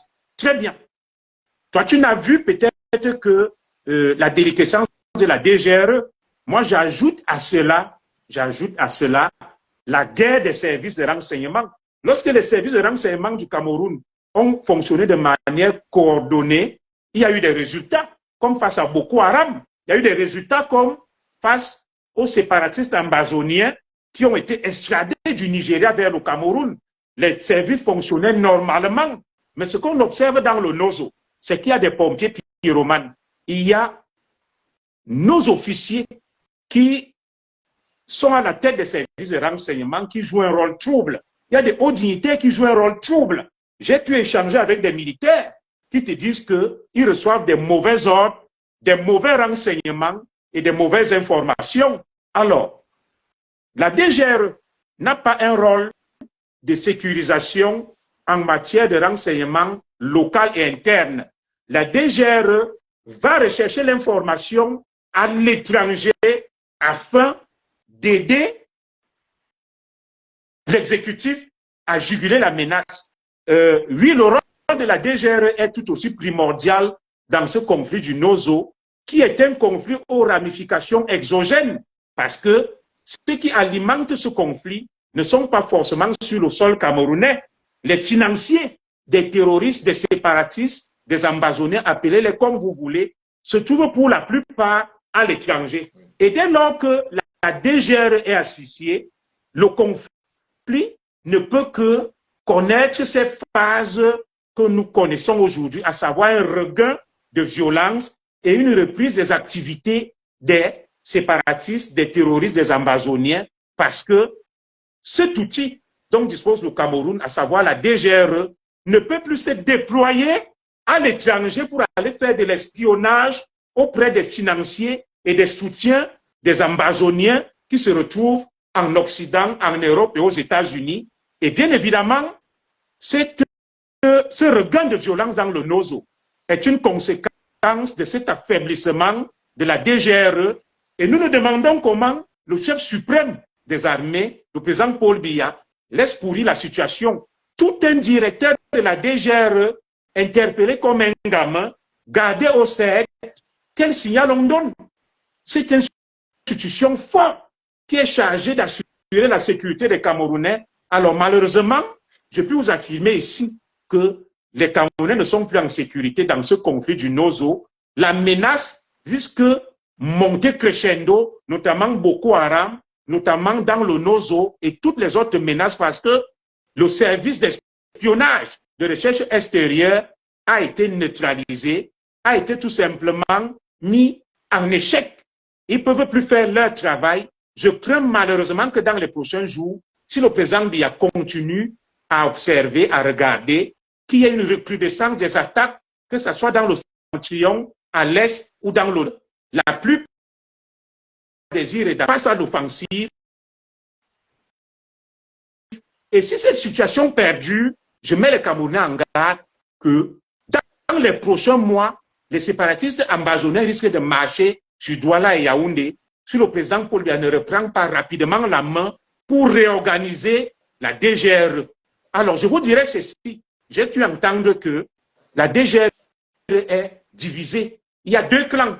Il y a un clan qui est tellement mécontent de l'humiliation subie par son patron et qui menace de mettre sur la place publique les secrets d'État. Et ça, nous le redoutons énormément. Vous imaginez les agents secrets qui vont déverser sur la place publique des secrets d'État, des secrets sur la défense du Cameroun. Ça risque d'être tout simplement la fin de ce film d'horreur qui a assez duré. Alors, nous espérons que dans les prochains jours, le président Biya va prendre des mesures idoines, concrètes, pour remettre de l'ordre. Parce que véritablement, pour nous, cette situation s'assimile à un coup d'État scientifique pour affaiblir l'État, pour faire augmenter la menace et pour rendre tout simplement le Cameroun dangereux et décrédibiliser davantage le président Paul Biya au point où les ennemis tapis dans l'ombre vont s'engouffrer dans la brèche et dire « Nous avons un bon prétexte pour renverser le président Biya. Votre sécurité n'est plus assurée. Il y a un regain, n'est-ce pas, des attentats terroristes dans le Nozo. Il y a un regain des attaques de Boko Haram. Il y a un regain des attaques, n'est-ce pas, des groupes Baraka à l'Est. Je mets les Camerounais en garde dans les prochains jours. Nous risquons d'assister à un désordre tous azimuts avec des attaques et une recrudescence des attaques terroristes, des menaces, des kidnappings, des enlèvements. Parce que tout simplement, ceux qui planifient le désordre, ceux qui planifient le chaos, semblent avoir réussi leur coup. Et je ne sais pas pourquoi les conseillers du président Biya ne l'invitent pas à prendre rapidement les mesures nécessaires qui s'imposent pour pouvoir sécuriser les Camerounais. Mon commissaire, y a-t-il encore un capitaine dans le bateau Cameroun? Moi, je ne vais pas faire une déclaration qui risque de vous entraîner des ennuis, mais ce que je vais dire ici n'engage que moi. Le Cameroun ressemble à ce bateau qu'on appelait le Titanic, qui est en train de couler vers un naufrage collectif et les différents capitaines à bord sont frappés d'autisme et sont tout simplement lunatiques et presque atteints de ce que j'appelle des troubles dissociatifs. Ils sont atteints par le syndrome du Brice. Le syndrome du Brice qui frappe les hommes qui sont grisés par le pouvoir, qui se croient tout puissants, trop forts, invulnérables et intouchables. Alors, est-ce que le Cameroun est encore gouverné? Je laisse chacun se faire une opinion au regard de ce que nous observons, au regard des éléments factuels dont nous disposons. Nous nous posons tous ces questions. Y a-t-il encore un capitaine à bord qui tient le gouvernail, qui dirige véritablement ce pays où nous sommes en train d'aller vers un naufrage collectif et des inconscients des autistes mènent le navire vers le naufrage malgré les appels à l'aide et à la détresse des passagers. Ils continuent comme des forcenés à mener le Cameroun vers des fonds abyssaux, vers le naufrage collectif. Et nous sommes en droit de nous poser un certain nombre de questions. Je vais vous dire quelque chose. Si cette situation perdure, en tant qu'expert formé en matière de sécurité, je crains que le pire arrive au Cameroun avant la fin de cette année. enregistrez bien ce direct. La plupart des régimes qui se sont effondrés, il y a eu, n'est-ce pas, une dislocation au sein du premier cercle de soutien, n'est-ce pas, des institutions. L'état actuel du Cameroun me rappelle M. Ben Ali en Tunisie. Je ne sais pas si vous avez vu la révolution tunisienne. Ben Ali était entouré de courtisans. Il était entouré de gens qui se croyaient tout puissants et invulnérables. Des gens qui faisaient de mauvais rapports. Donc, il y avait son épouse et sa belle famille qui lui disaient, Excellence, tout va bien, nous contrôlons la situation. Au moment où Ben Ali était couché, était dans son palais à Carthage, sa femme entretenait des relations sexuelles avec des gens dehors. Ses beaux-frères volaient et pillaient le pays, provoquaient la colère et des injustices. Ben Ali s'est retrouvé avec des émétiers aux fenêtres de son palais, alors que son entourage le rassurait que tout allait bien. Il était presque impossible de l'évacuer. Il s'est sauvé par hélicoptère. Il s'est retrouvé en exil en Arabie Saoudite. Et au bout de cet exil, Ben Ali a crevé et l'épouse de Ben Ali a épousé, à l'heure où je vous parle, un prince saoudien comme quatrième femme. C'est exactement ce qui est en train de se passer au Cameroun. Des gens gardent le président Biya dans une bulle. Ils lui donnent des mauvais comptes rendus, de mauvaises informations. La situation est en train de se désagréger. Le Cameroun coule. Le Cameroun est en train de s'effondrer. Mais des gens vont donner l'impression au président Biya que tout va bien, alors que le peuple est en détresse. La situation est préoccupante. Elle inquiète plus d'un. Mais ceux qui tiennent le gouvernail donnent l'impression que tout va bien. Mais malheureusement, ce cirque ne peut pas durer.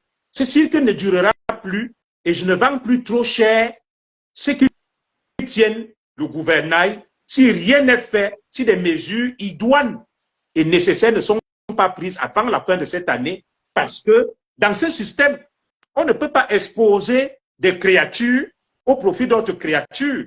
À un certain moment, certaines créatures vont se révolter et vont dire ça suffit, nous allons nous défendre et ça risque donc d'être le chaos. Et c'est ce que je vous ai dit, c'est la deuxième phase. Les créatures sont en train de se bouffer, de se manger, de se dévorer. Et une fois qu'elles auront fini de se bouffer, je crains qu'on ne passe au troisième épisode, que là, nous nous en prenons aux créateurs et à nos créateurs. Voilà ce que je puis vous dire sur cette situation sans être alarmiste, sans verser dans ce que j'appelle le catastrophisme ou tout simplement la sinistrose. Je fais une analyse froide des faits et de la situation et je mets en garde les Camerounais que ce qui se passe est très inquiétant. Ce qui se passe n'est pas rassurant. Ce qui se passe est préoccupant. Et si cette situation perdure, je crains malheureusement qu'avant la fin de cette année, que le pire arrive. Mon commissaire, que faire dans cette situation? Qu'est-ce que le peuple peut faire? Alors, vous posez là une bonne question. Que peut faire le peuple? Très bien. Le peuple ne doit faire que ce que nous faisons là. S'indigner, dénoncer, lancer des appels à la détresse, rester solidaire et éviter de se faire distraire par des problèmes inutiles qui ne lui apportent rien. C'est le peuple qui donne le pouvoir. Vox populi. Sans le peuple, on ne peut rien. Si le peuple décide de mettre fin, je n'appelle pas une insurrection, je n'appelle pas un soulèvement. Je suis en train de parler, n'est-ce pas, d'un sursaut d'orgueil, d'un éveil de conscience. Face à ce Capernaum qui règne au Cameroun, il faudrait bien que le peuple souverain, parce que la souveraineté appartient au peuple, se lève et dise que ça suffit, nous voulons que ça s'arrête et que la loi s'applique pour tout le monde et que le pays fonctionne comme un pays normal devrait fonctionner. Mais si ce peuple continue dans la léthargie, dans le somnambulisme lucide, dans ce que j'appelle la courtisanerie et la flagornerie, je crains malheureusement que ce peuple lui-même ne soit emporté par cette vague et que nous n'assistions, n'est-ce pas, à une hécatombe dans ce pays. Pour éviter l'hécatombe, le peuple doit, de manière pacifique, se lever et dire, Monsieur le Président de la République, arrêtez la cacophonie, arrêtez le désordre, gouvernez, dirigez, prenez les décisions. Il est temps que ça s'arrête. Il est temps que ce désordre cesse. C'est à vous que nous avons confié un mandat. Nous n'avons pas confié ce mandat à des créatures qui agissent sous vos ordres. Alors, comment imaginer que dans un pays comme le Cameroun, des gens qui eux-mêmes sont empêtrés dans des scandales se fassent passer pour les parangons de la vertu et de la justice? C'est comme si on demandait à un gang de rendre justice. Alors, un gang est gangréné par quoi? Par des lois, des gangs. Ça veut dire l'horreur, le mal, la méchanceté. On ne peut pas être avec des malfaiteurs. Et certains malfaiteurs demandent et s'érigent, n'est-ce pas, en justiciers, alors qu'ils traînent eux-mêmes des casseroles. Regardons les nombreux scandales qui ont émaillé le Cameroun depuis un certain temps. Le Covid-Gate, la CAN-Gate. Alors, le chef de l'État, son excellent Paul Biya, a annoncé dans son discours de fin d'année que l'opération Épervier allait être relancée et qu'on allait la reprendre et que des gens allaient répondre de leurs actes. Alors, mon cher Calvin Onana, comment expliquer que, à peine le chef de l'État décide de passer à la vitesse supérieure, certains, pour faire diversion, se couvrir et se protéger, commencent à vouloir sacrifier d'autres, alors qu'eux-mêmes, le peuple attend qu'ils nous rendent gorge, qu'ils nous rendent des comptes par rapport au fonds Covid, par rapport au fonds de la CAN. La loi, elle est générale et impersonnelle. Quiconque viole la loi doit répondre de ses actes. Alors, vous allez vous lever pour juger les Omloa Moubelinga, pour juger Eko Maxime, pour juger Laurent Messo, pour juger Motage. Vous-même qui êtes chargé de rendre justice, vous traînez des casseroles. Vous êtes impliqué dans des scandales énormes. Alors, comment un tel pays peut prospérer? Comment un tel pays peut évoluer? Le pays fonctionne sur la base de l'injustice. Le pays fonctionne sur la base, n'est-ce pas, du paralogisme. Le pays fonctionne sur la base tout simplement des pratiques qui sont aux antipodes du cartésianisme, du bon sens et de la logique. C'est une justice rendue par des truands. Tu ne peux pas être un truand et tu vas rendre justice. Alors, le truand un prisonnier rendre justice. La justice est rendue souverainement au nom du peuple. Alors, comment peut-on être un truand soi-même, tenant des casseroles, empêché dans des scandales et prétendre vouloir rendre justice? Ça s'appelle tout simplement de l'esbrouf, de l'imposture, de la mise en scène, et c'est un film d'horreur. Et il est temps, n'est-ce pas, que ce cirque, que cette farce s'arrête et que le pays refonctionne normalement. Est-ce à dire, Junior Zogo, que le Cameroun est pris en otage par les mafieux? Alors, vous le dites vous-même et je ne vous le fais pas dire. Vous savez, je peux comprendre la terreur qui règne au Cameroun aujourd'hui lorsqu'on voit des journalistes comme Martinez Zogo mourir violemment, le père Jean-Jacques Ola, parce qu'il s'est exprimé et disparaît. Aujourd'hui encore, j'entendais dire qu'un certain journaliste, Sismondi Balev Bichoka, a lancé un appel de détresse qu'il était suivi, traqué. Alors, ce pays-là n'est plus un État, ce n'est plus une république, c'est une jungle, c'est un Far West et les Camerounais ne se sentent plus en sécurité. Quelque chose doit être fait. Quelque chose doit être fait. Est-ce que le pays est pris en otage ou pas? Les faits sont là. Les faits sont là. Des gens disent diriger au nom du président Biya. À ma connaissance, le président Biya n'est pas impotent, il n'est pas invalide, il n'est pas sourd pour qu'on parle à sa place, pour qu'on décide à sa place et pour qu'on agisse à sa place. Le peuple camerounais a donné un mandat à un homme précis, son excellence le président Paul Biya. Et c'est au président Paul Biya, certes, il peut déléguer ses pouvoirs, mais certains se servent abusivement, n'est-ce pas, de cette délégation pour s'ériger en dirigeant alors qu'ils n'ont aucun mandat électif et le peuple ne les a pas mandatés pour parler en son nom. Et c'est le véritable problème du Cameroun. Et il faut avoir le courage de le dire et de le dénoncer. Il faut crever l'abcès. Au regard de la situation ambiante, nous ne sommes pas loin de penser que le pays est véritablement pris en otage. Le pays est pris en otage parce qu'un pays sérieux et normal ne peut plus continuer à fonctionner comme le Cameroun fonctionne. Des gens qui se croient tout permis, des assassinats, la terreur, l'injustice, les pillages, des hors-la-loi, des truands qui s'érigent en justiciers. Mais on ne comprend plus rien dans ce pays et ça n'engage que moi. Pour moi, le pays est pris en otage et pour moi, le président Biya doit réagir. Le président Biya doit montrer que c'est lui qui tient le gouvernail parce que le peuple l'a mis devant. Beaucoup de Camerounais ayant soutenu le président Biya sont en train de se poser des questions, notamment des patriotes qui m'ont appelé et qui disent ne plus comprendre où va le pays. Le pays est en train de courir à sa perte. Vous voyez tout un patron des services secrets interpellé comme un gamin, gardé à vue.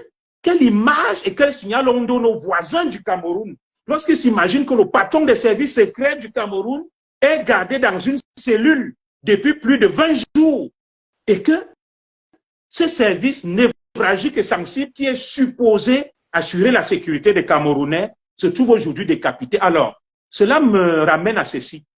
Beaucoup de Camerounais pensent que parce qu'on cause avec le président Biya, parce qu'on a une fonction élective, on est à l'abri.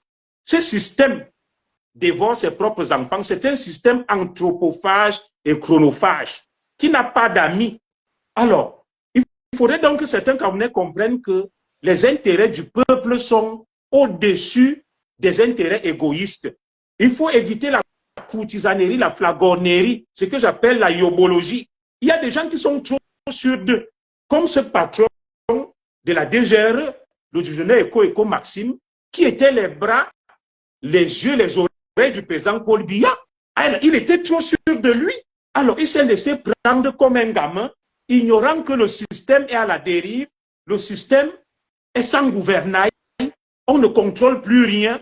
Et pour tenir au Cameroun, pour survivre, lorsqu'on est un haut dignitaire, il faut créer un système parallèle. Vous avez certainement entendu parler d'un haut dignitaire qui a été entendu au moment où il fallait l'interpeller. Il a fait appel au BI et le BI l'a protégé. Je pense que le Cameroun, désormais, les gens vont créer des milices privées. Nous sommes en train de tendre vers ça et attendre que les ennemis viennent les chercher parce que ça devient une jungle. Tu te lèves, tu envoies des policiers, des gendarmes, on arrête ton rival pour lui régler des comptes alors que toi-même, tu dois rendre des comptes au Cameroun. Pour moi, je pense qu'au regard de la situation ambiante, il y a lieu de se poser véritablement des questions sur qui tient le gouvernail au Cameroun.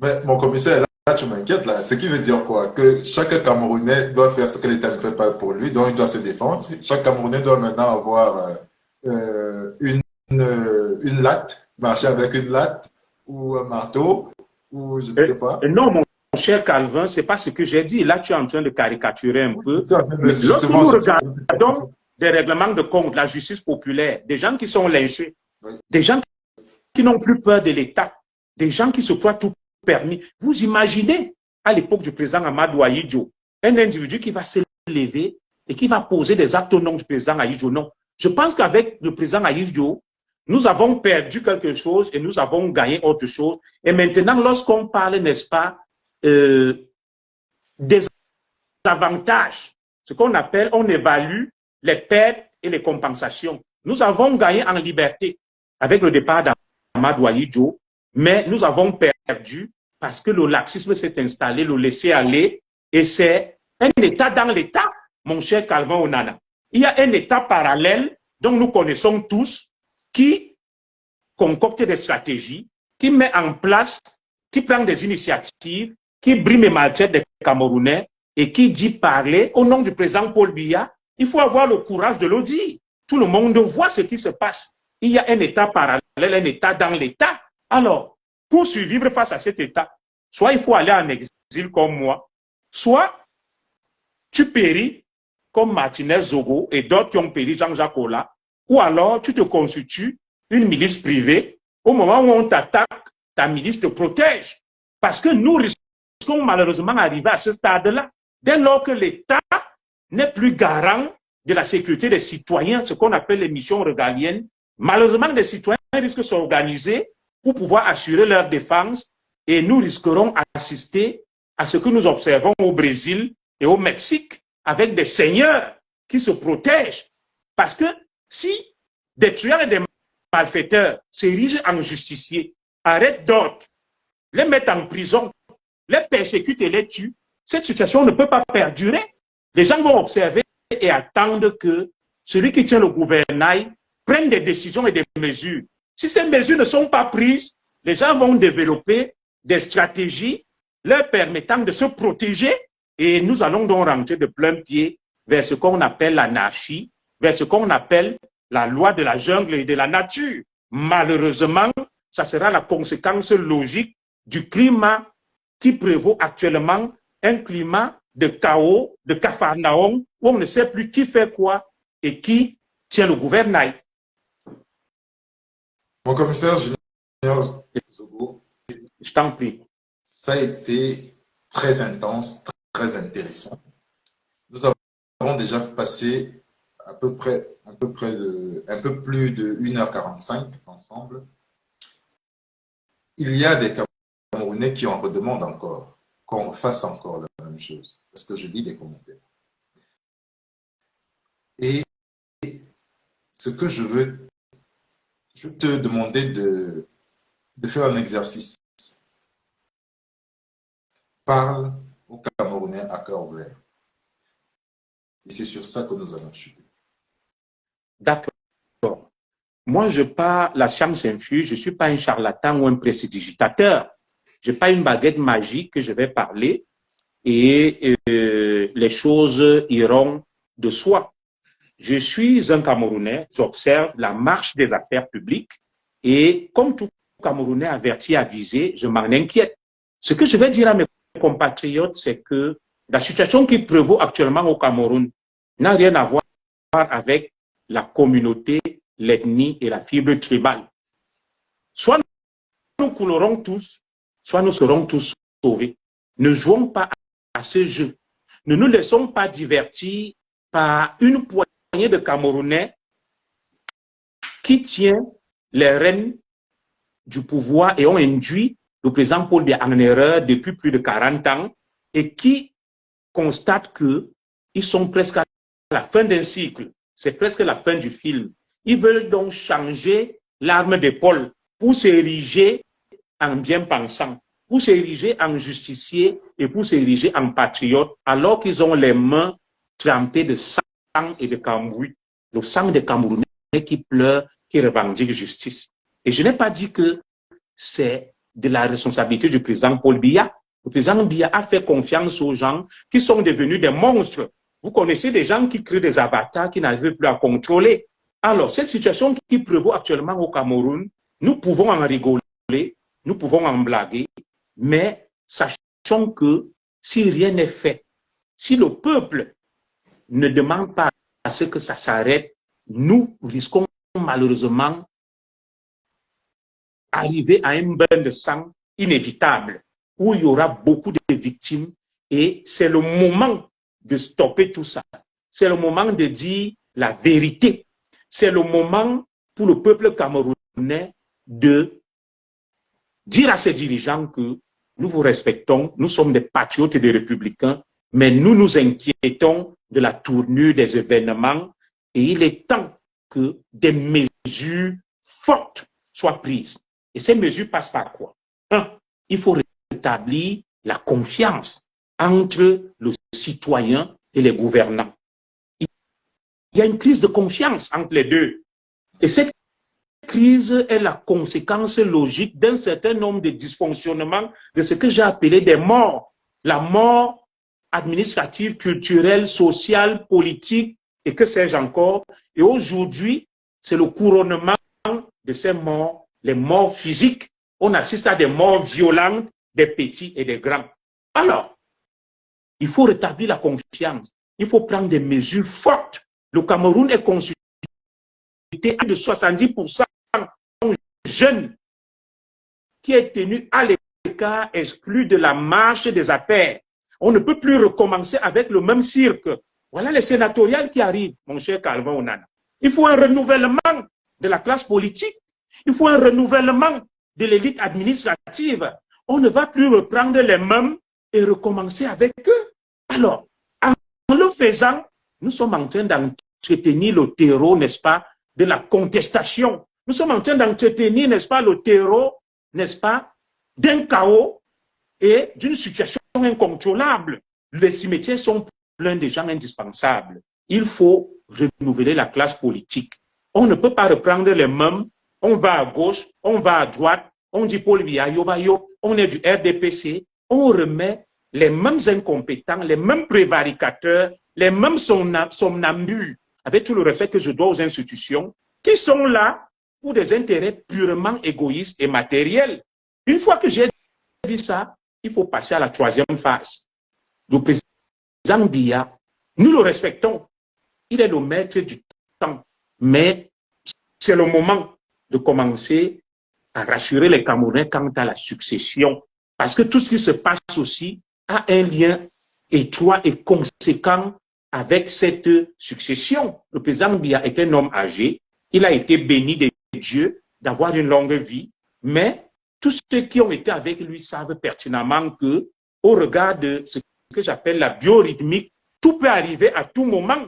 Alors que le président Biya organise ces choses-là, qu'il rassure les Camerounais. Malheureusement, si ces trois choses ne sont pas faites, je crains le pire. Je crains que rien ne soit fait. S'il y a donc un message que je peux porter à mes compatriotes en les regardant droit dans les yeux, c'est ce message-là. Un message de vérité. Un message, n'est-ce pas, sans esbrouf. Un message sans imposture, sans écran de fumée. Merci beaucoup, mon commissaire Junior Zogo, d'avoir pris de ton temps. Je te sais un homme extrêmement chargé, d'avoir pris ton temps, de m'accorder cet entretien. Chaque fois que toi et moi nous faisons un entretien, c'est toujours de haut vol. Les gens apprennent. Les gens, ils applaudissent, ils aiment. Même ceux qui te détestent, même ceux qui me détestent aiment. Parce qu'il y a de la connaissance et du savoir. Merci. Je te remercie. Je remercie le Cameroun d'avoir donné des personnalités comme toi.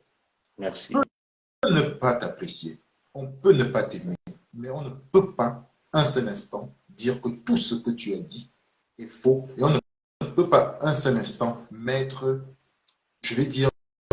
en doute ta sagacité intellectuelle.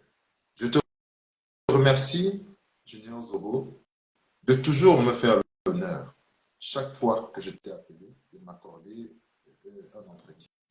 J'espère que nous pourrons en refaire un autre dans les semaines à venir, parce qu'il y a la demande. Chers téléspectateurs, nous vous remercions de nous avoir écoutés, d'avoir pris 2 heures de temps pour nous écouter. Vous êtes actuellement 226 sur Calvin Onana. Vous êtes également à peu près 200 sur RDPCAM. Vous êtes à peu près 150 sur la Lions TV. Nous vous remercions de nous avoir écoutés. Nous vous remercions d'avoir été là. Nous vous remercions d'avoir partagé. C'est vous, notre force. Mon commissaire, merci beaucoup. C'est plutôt moi qui te remercie. Je reste à ta disposition. N'hésite pas. Exceptionnellement, je t'ai accordé cette interview pour encourager la jeunesse. Voilà. Et pour encourager l'initiative. Et je parle peu parce que j'ai une page. J'ai une page où je peux gagner même de l'argent, mais ce n'est pas ce qui m'intéresse. Mais j'ai tenu à passer chez toi. Alors, je vais juste te dire une chose à ceux qui viennent m'insulter. Commissaire a dit, commissaire braqueur, mon cher Onana, avec ta permission, je vais sortir par là. Je suis parti du Cameroun il y a plus de 15 ans. Je ne suis plus au Cameroun. Alors, ceux qui viennent donc m'insulter, j'espère que mon départ du Cameroun a permis au Cameroun d'avancer, puisque ça fait 15 ans que je n'ai plus servi à un haut niveau dans ce pays. Donc, je ne peux être tenu pour responsable de la situation du Cameroun. la guerre du Nozo, les attaques de Boko Haram, les attaques des groupes Balaka, les détournements, les pillages, les meurtres, les assassinats ne sont pas à mettre dans mon actif. Alors, ceux qui viennent donc m'insulter, je veux bien savoir au nom de quoi ils m'insultent. Je suis comptable de quoi au Cameroun? Tout comme eux, je m'inquiète de la tournure des événements et des choses dans notre pays et j'apporte ma modeste contribution pour voir dans quelle mesure on pourrait, n'est-ce pas, sauver la maison et le bateau Cameroun sans avoir la science infuse. J'apporte modestement mon point de vue, mes éclairages aux problématiques du Cameroun. Alors, s'il y a quelqu'un qui pense qu'il est infaillible, qu'il est un ange, qu'il est un saint, moi, je ne le suis pas. J'ai certainement commis des erreurs, mais j'ai reçu une bonne éducation de mes parents. Et ma femme et mes enfants peuvent le témoigner. Et tu me connais depuis. Je ne dois rien à quelqu'un. J'ai vu du fruit de mes efforts et je m'efforce de garder l'éthique et la morale et d'être au service des autres. Alors, ceux qui sont des donneurs de leçons, ceux qui font dans la haine atavique et compulsive, moi, je ne peux que leur dire, vous vous trompez de cible, parce que dans ce Cameroun, soit nous coulerons tous, soit nous serons tous sauvés. Junior Zogo n'est en rien responsable de la situation qui prévaut actuellement au Cameroun, parce que ça fait plus de 15 ans que je n'y ai plus été, que je n'ai aucun pouvoir dans ce pays. Et arrêtez de vous tromper de cible et de verser, n'est-ce pas, dans les insultes, dans ce que j'appelle l'obscurantisme. Nous sommes des êtres dotés de raison. Asseyons-nous, débattons, et celui qui pense pouvoir m'apporter des arguments, qui les apporte avec des éléments factuels. Nous ne sommes pas là pour faire dans l'incontinence langagière. Nous ne sommes pas là pour faire dans l'insulte, dans l'outrage et dans l'outrance. Le Cameroun est un pays d'éduqués. Le taux d'alphabétisation culmine vers les 80% et nous sommes au 21e siècle. Au 21e siècle, on argumente. On ne vient pas brocader les gens. On ne vient pas les caricaturer. On ne vient pas exprimer son aigreur, sa haine, sans avoir rien à reprocher à celui qui parle. Alors, ceux qui parlent, qui m'insultent là, qu'ils disent ce qu'ils me reprochent et de manière intellectuelle, nous allons débattre. Dans le cas contraire, je considère que ce sont des aigris, des frustrés qui n'ont rien à dire. Encore une fois, je te remercie de m'avoir donné la parole. Merci à tous tes followers. Je t'ai accordé exceptionnellement cette interview parce que j'en ai refusé à beaucoup. Et après ça, je vais observer aussi un peu le silence pour voir jusqu'où peut aller cette affaire dite Martinez-Zogo. Nous allons laisser la justice faire son travail. Nous avons déjà haussé le ton, élevé la voix pour soulever un certain nombre d'irrégularités, pour soulever un certain nombre de vices de procédure. Et nous pensons que les autorités nous ont entendus. Laissons les autorités faire leur travail. Merci. Juste une dernière chose avant que tu ne partes. Et avant que vous ne partiez également, le Cameroun a fait une erreur en envoyant un fils aussi pointilleux, aussi intelligent que toi en exil. Mesdames, Messieurs, je vous remercie de nous avoir écoutés. Bonsoir. Merci d'avoir regardé cette vidéo avec nous. N'oubliez pas de faire un tour sur notre page, de vous abonner et de cliquer sur la cloche de notification. À la prochaine pour un autre numéro.